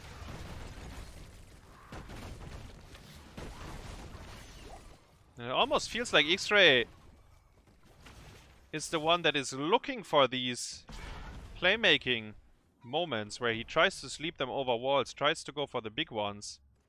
It worked out once very well. This one was kind of, I mean, they got the camp, but it's a big cooldown as well.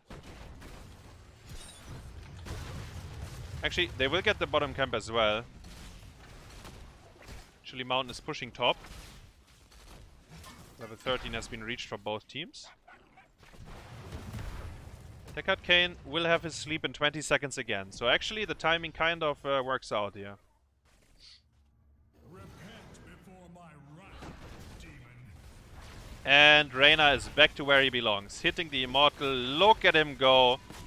And he gets stunned. Almost got stunned by the boss. He was controlling his plane. The Banshee got stunned.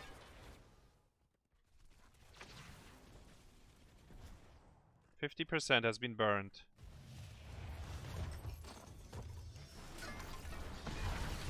If Sonya doesn't hit the boss for them, they have very slow race. Like Chromie, yes, she can work on it, but it's gonna take her quite a while. Sonya is the one that hits it hard. D.Va gets stunned. Doesn't matter. She is in a good position there. Tracer. Putting a bomb onto Reyna. Reyna still 100% HP. Combo onto Muradin here. Bunker has been used as well. Reyna jukes the stun. Chromie is still working on the boss. She slowly gets it if they... Okay, there we go. Berghult should be fine. No, nice stun. Wait. Ah, he is absolutely fine. Deckard Cane Sleep got interrupted there. Right before it went off. Otherwise, it would have been maybe a double kill. Now they didn't even get the D.Va.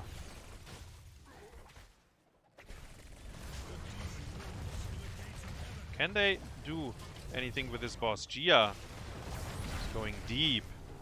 It's fine though. Sonya wasn't here yet. D.Va is also at home though. Sonya is gonna join to depush the boss. And this looks still very even. Like, yes, 2 forts are down, but 30k is controlling. Speaking of controlling the map, Mascarade gets caught here, but he does have backup from his team, and Bananah actually paying with his life for going for that combo. He got the Muradin, but I mean, he comboed the Muradin, but he also exposed himself without knowing where exactly the police was, and actually they were right behind Muradin. And I just wanted to say, 30k is controlling. Like, they lost the objectives, right? But they are controlling the rest pretty well. Like, they're gonna get the forts now. They just needed a kill. And later on, now that we are at level 15 and 16, right? So if you get kills during the boss phase now, you will be able to race as well. Like, they struggled a lot because of it. Because they don't really... I mean, Sonya is the only one to apply a decent amount of pressure, but you cannot compare it to Li Ming and Reyna. And if they get a kill now, they will have enough time.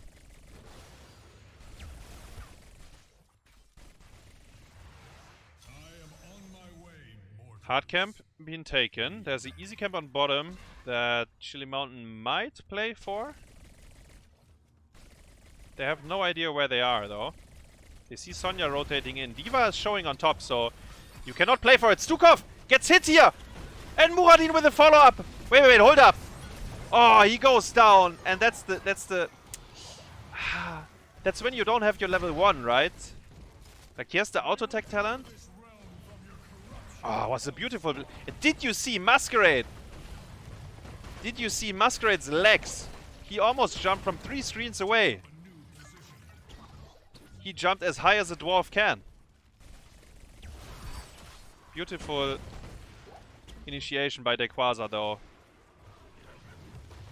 Actually, Dynouh as well. The bomb of Dynouh was on Li Ming, and Li Ming jumped towards Stukov. Stukov got slowed, got then hit by Sonya Q. Speaking of hitting by Sonya Q, Berghult absolutely getting destroyed, and the single kill they got before leads into a full shield immortal. And it looks like 30k is in absolute control of this map now. Full shield, level 18 versus 16 more or less. I mean, it's 16 and a half, but this is very problematic. They didn't have to use Avatar, they didn't have to use Sleep on Deckard. They have all their cooldowns up. Tracer is pushing out another top wave. I think it's time to meet up, because Chillymountain is actually at the fort here in a 4v5. I guess they see the Tracer. Xrayy. That's what I meant earlier. He's kind of looking for these plays. He looked for it again. I have no idea if there was any... Actually... Was there any potential for success in that one? I'm not sure, but... To be fair, they don't need Sleep too much right now. The boss is very big. They can maybe even play for core. I still feel like Tracer, like, I don't know if the pick is good or bad here, but it doesn't really matter, right? Because they got the 1 kill. Muradin gets rooted here. Big stun as well, but so much damage from Chromie in the back. Reyna down to 1 HP. The boys in the bunker. Double stun by Mascarade. Popping off. And it looks like that's all there is for Battlefield. The core goes down. And it's a 2-2. we are going to 5th map, guys.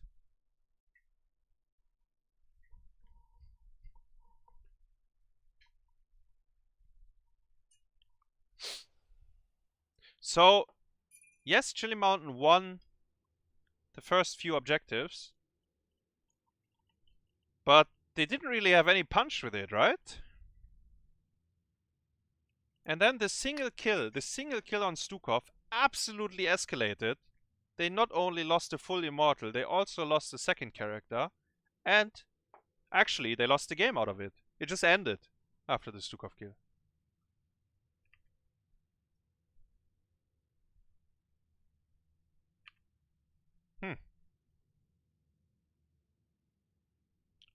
So I wonder if, I mean, I think Stukov skilled the level 1 auto attack because of Tracer.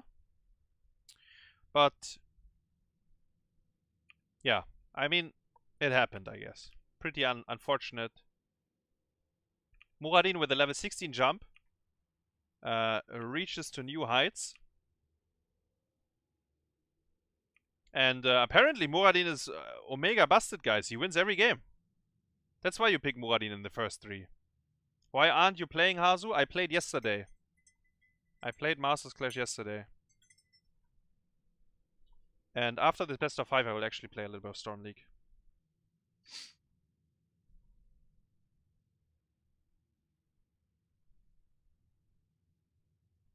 Muradin is the new Rexa.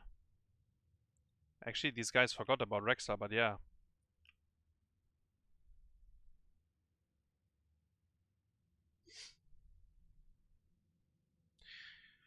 So, my thoughts on Blaze main tank, still exactly as before. I think it's a very questionable choice. I'm not a big fan of it. I don't know which option was better. But yeah, Blaze main tank I think is not that great.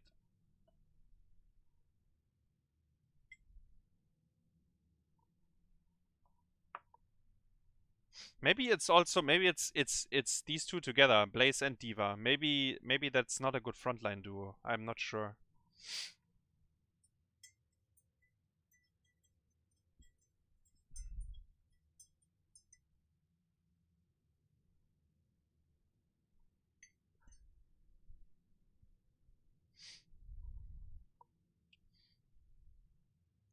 They had so much more damage. Yeah, I mean it's Sonya, Chromie, Deckard Root, Tracer, yeah.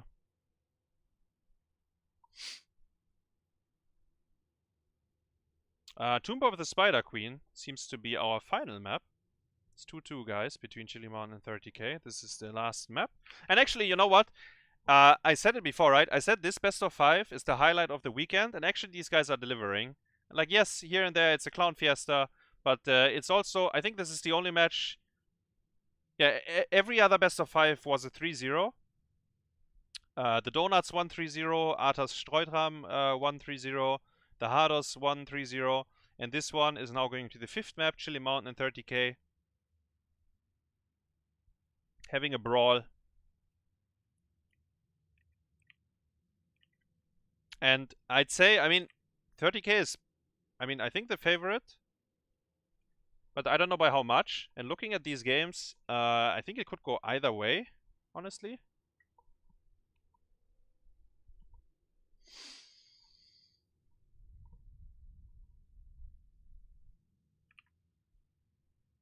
Best range assassins on Tomb. You pick Chromie, and then that's it. That's all you need. I think Tomb, anything that brings you wave clear, helps.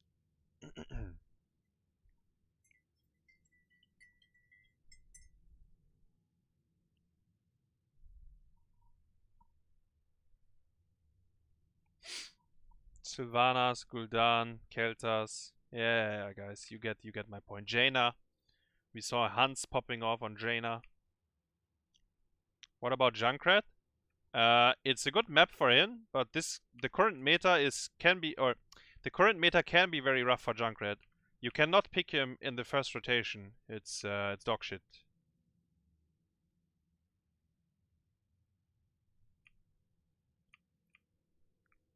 At least that's what I think. But technically, yes, it's a good map for him.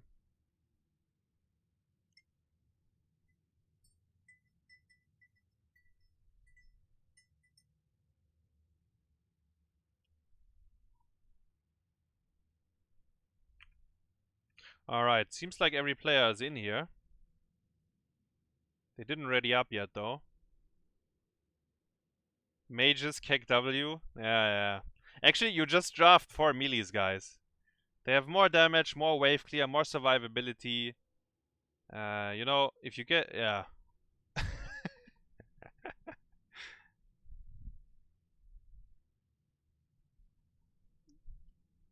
Just pick Xul, guys. If you wanna clear some waves here. Orphea is good on Tomb? I didn't say Orphea. Actually, guys, if we get to see Orphea, Go 30k. Azyrite is your man. Yo, Captain Damage, thank you very much for the 11 times. Welcome back. Almost a full year. Pick the best range assassin who's basically a melee, also known as Cassia. Yeah, Cassia struggles with wave clear, but is very good in PvP.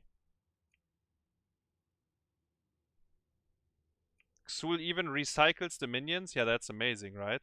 You not only kill theirs, but you actually make your wave bigger. Alright, looks like the boys are ready, so I'll disappear while the draft is going on. I can give you mana for a moment.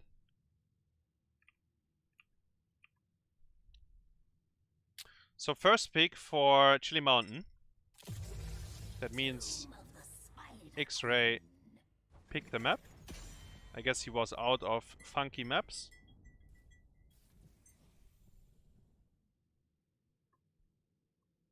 Hanzo is pretty decent. Infinite delay, controls vision, has wave clear on level 4. Yeah. Let's see.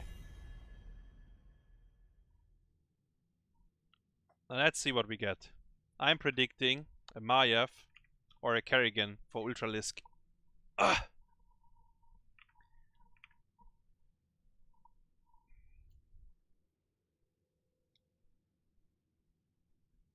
Let's see what Makke bans here. So there's the question mark.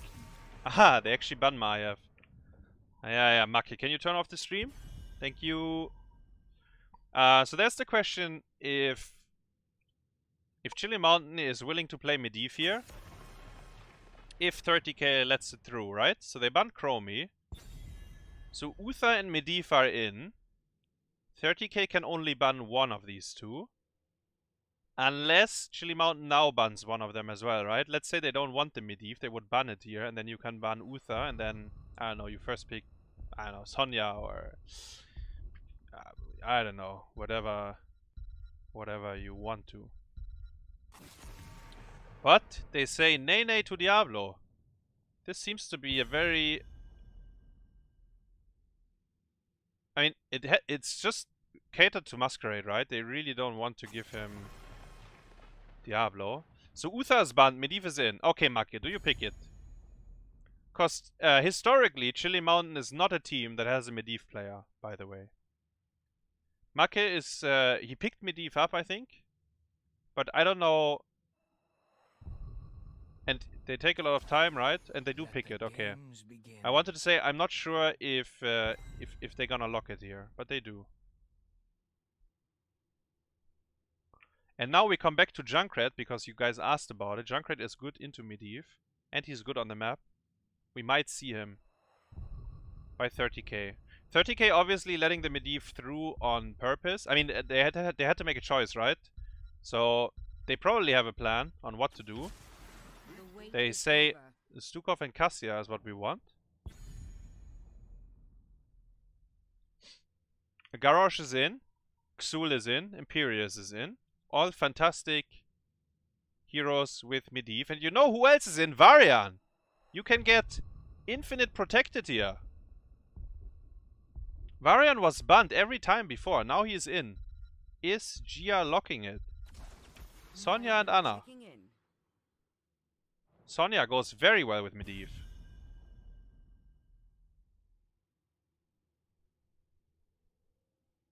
Protected on Varian, weird champ. Okay, I'm sorry, but Medivh is gonna protect you, so all good.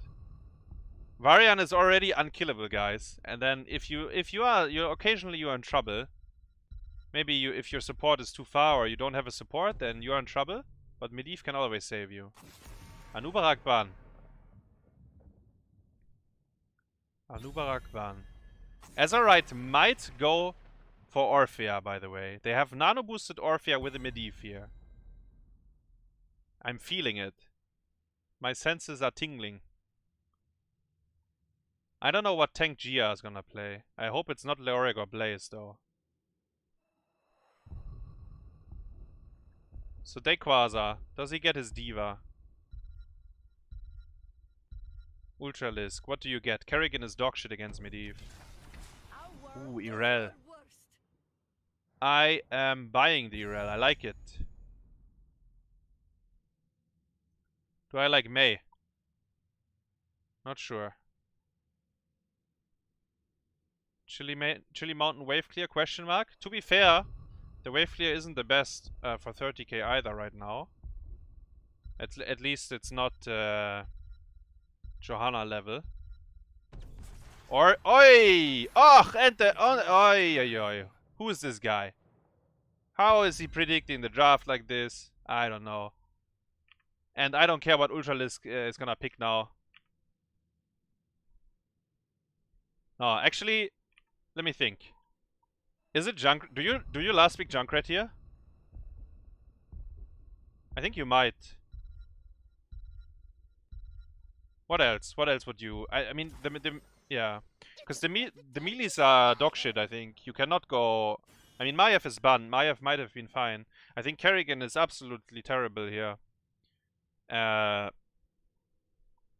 Junkrat gives you one more tool to control the portals. Like you have Irel knock, you have May knock, and now you have Junkrat as well.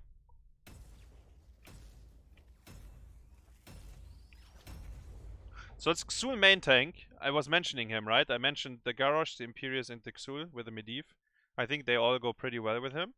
And Lauba actually was asking about wave clear. Xul kind of does that for you.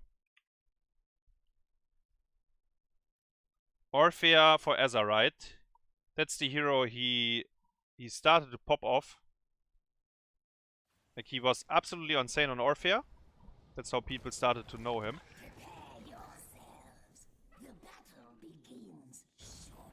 But should have casted with Lauba. Yeah, we can maybe for next time I will be a little bit better prepared for next weekend. Like I'm not sure if I'm gonna cover every single match every weekend or if I just pick like one of the best of fives and then look for a co-caster. But yeah, I think we can do things for the upcoming weeks. I'll see who's around. Ooh, this is very interesting. Junkrat went move speed on level 1. He's gonna go W on level 4. That is a given against Medivh draft, but it's not bad. It helps him wave clearing as well, this talent. Xul gets the root. But Sonya, and they don't want to fight here, right? They just want to clear waves. I'm a little bit surprised that Chillymountain even showed up in mid. Instead of like having Xul Medivh already on top. To just, you know, eliminate one of the waves for free. But yeah. Maybe that is the inexperience of having this draft. Maybe they don't get to practice it that much. They lost half a tower on top. 30k loses half a tower on bottom because Orphea was ganking already.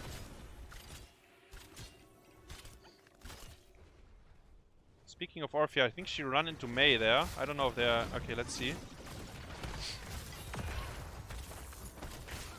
Looks like everyone is fine.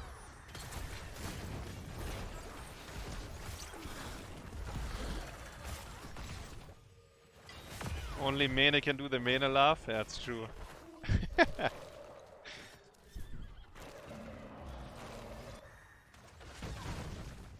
So we have this weird 3v3 on bottom, while Xul and Junkrat kind of double rotate, but Mei also is in mid. Okay, now people seem to rotate again.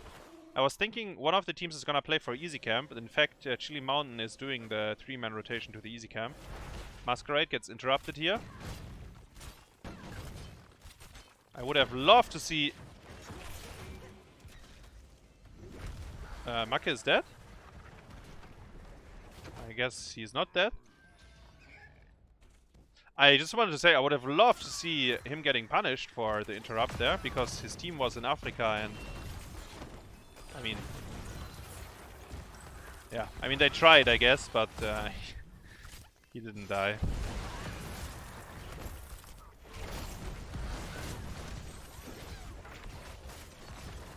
Azyrite hitting his Qs like it's nothing.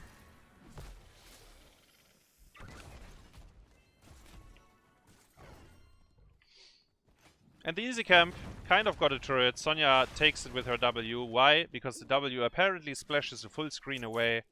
Shout out to Blizzard for giving us that kind of bullshit.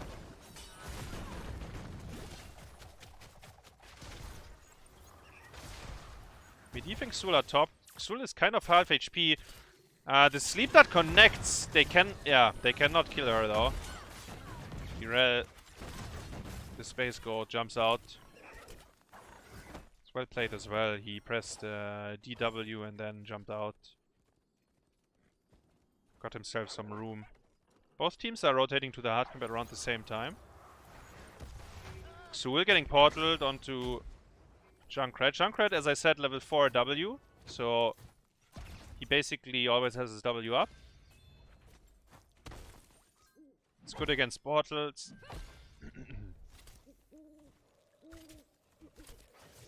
And makes himself more safe.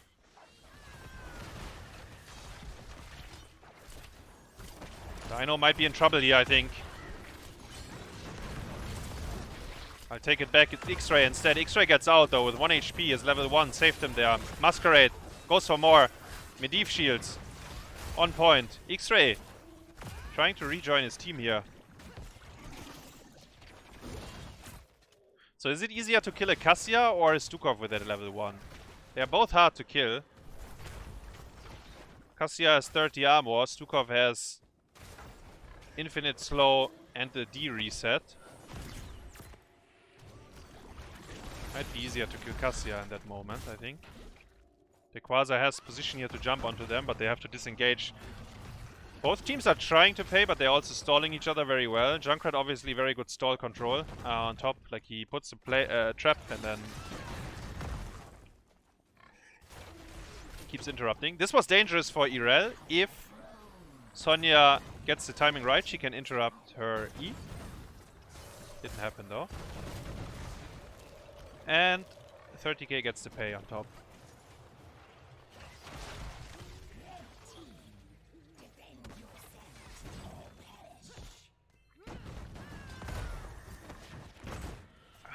Xrayy is bumping her head into Sonya. Medivh portals out, yeah.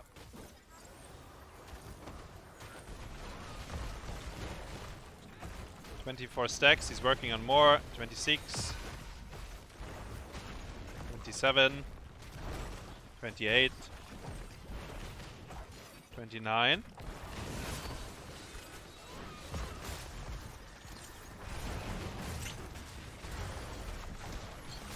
Orphea cleared mid. Orphea is rotating onto bottom. They're gonna portal in here, maybe. No. I mean, yes, but no. Portal was open, but no one took it. I think Sonya should have taken it. I know you're scared of dying, but Medivh will never let you die if you're the only one going through. Xul has no HP, no mana on top. Xul is actually completely alone. Look on the minimap. They're all rotating up. Gia Can he get out of it? Medivh is coming. Is he close enough? No. Was that a yellow card for Gia? Not respecting the rotation at all. Bananah, sorry. Xrayy gets comboed here by Medivh. Dynouh dies as well. I guess Gia baited all their cooldowns. Fantastic. Can they get more? No, but they will be able to get the payment here. Unless Ultralisk is stalling this one out of his mind. It was super close. Actually, if... Wait, hold up. Okay. Azyrite. Okay. If Medivh is just slightly closer, he actually saves the Xul. Xul gets off his Poison Nova. And I think Chillymountain wins the fight even harder.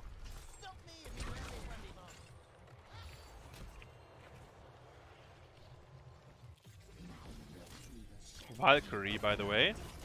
So the way Cassia wants to use her Valkyrie is, like, you start focusing a target, they open a portal, and you aim your Valkyrie on the exit of the portal.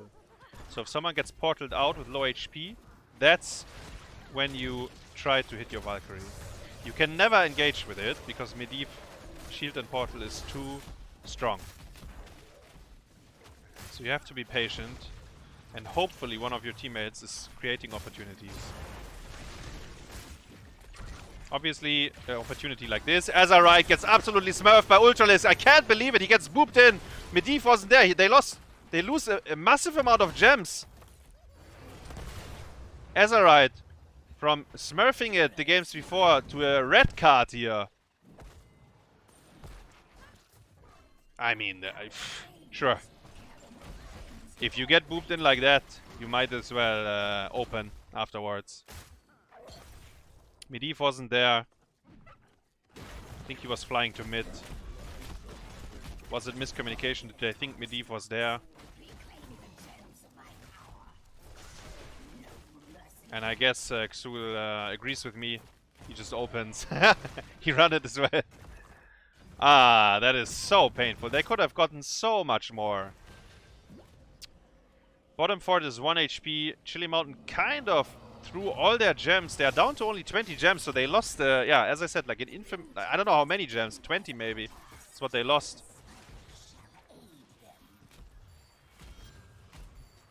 And I believe there wasn't even the setup. I think it was a casual Junkrat W. Berghult has to take the portal. He needs to get out of there. The police is on the way. Junkrat leading the charge. Have a nice day, he says. Boops him down. Medivh does have a shield. Is it enough? No. Nowhere near. Is the wait. Kek, wait. No, it's not enough. And Makke gets booped as well. Massive shove. Bananah is in trouble. Chillymountain is running it one by one. Yeah, they opened after what happened on top lane. Everyone disagrees. We are not playing this game anymore. Or everyone agrees. We are opening this map.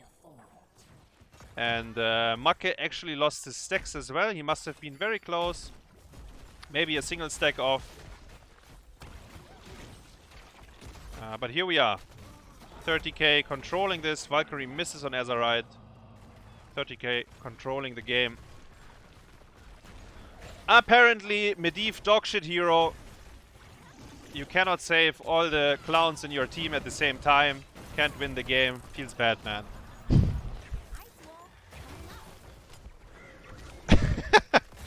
Ah, this is so rough to see. Man. Did they mess this up, guys? Ah, they messed it up so hard. So they are full level down. They do have mid fort still alive. They lost half a keep on bottom. And they got a sleep dart onto Mascarade. Is this the comeback kill? Leyline, everyone gets booped. What? No, Leyline wasn't used. Almost the comeback kill onto Mei there. Was very close. None of the ultimates has been popped. No nano boost. No earth. Like, what? Guys, you gotta go for these kills. They are donations. You just have to take them. The sleep dart was fantastic. Why is no one having the courage to actually follow up? Well, now it's level 16 and 30k. Needs only 7 more gems to pay again.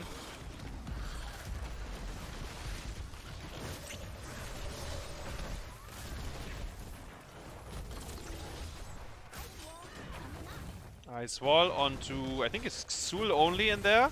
He gets booped in, gets rooted. Valkyrie whiffs. And that's all we get in mid.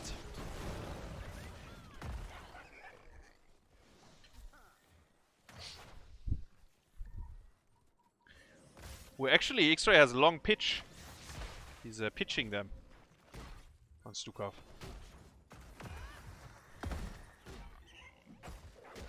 Dynouh is trying to pay his gems, but Gia is watching him. They are still not level 16. It's actually quite far away. Sonya gets out of the stun before it reaches her. Anna has a root cleanse. Do we get to see a leyline initiation here? No. Xrayy is paying. And he gets his payment. Chillymountain. Really struggling after the Fiesta early on. Medivh actually has level 16 ultimate CDR. So in theory he should throw out his ley lines as much as he can. I actually think this is 100% a portal game on 16. But we will see. Big push by 30k. We see Junkrat already pushing in bottom keep. I think bottom keep is 100% gone. Can they defend mid? Xul is clearing top for free. But the other two lanes are in dire need of assistance here. Sonya gets bullied out. Bottom keep is gone. Xul is flanking from behind. Massive shove onto Orphea. Leyline. 1, 2, 3 heroes. Oh, the Poison Nova, guys, is big. Ladies and gentlemen, Azyrite is nano boosted, but he's very low. He's looking for his ultimate. He hits one. He was absolutely in Africa. This time the Valkyrie lands onto Anna, and this game is absolutely falling apart. Actually, nice sleep dart. Okay, Bananah, you are smurfing it, but I think your core is in trouble. I believe the Poison Nova hit like one hero or something, but I mean, even if he has mages there. There's the second ley line, but didn't quite hit. And 30k being the favorite, and actually this map they played very well from start to finish. Orphea had no impact this game. I guess none of the heroes actually had impact, right?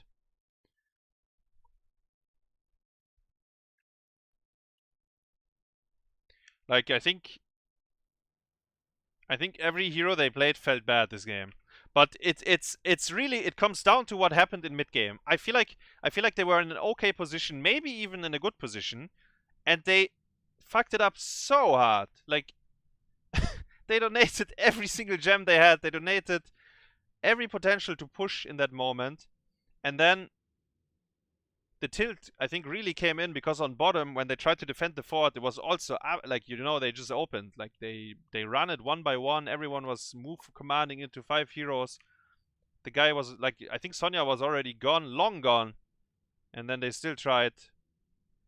Pretty unfortunate. I think Chillymountain actually, overall, pretty good showing. I think they made it closer than I thought. I thought 30k is gonna win 3-0, maybe 3-1. But yeah, Chillymountain did pick up 2 maps. Just this one, I think, very disappointing for them. And 30k showing their level of play in this map. 10 to 2 kills as well. We didn't have double digits on anyone. I know some of the people here really worked hard to get their double digits, but this map was a quick one. And the clean feed is over as well. So that concludes this best of 5, guys. I'll show you the standings real quick. Let's see.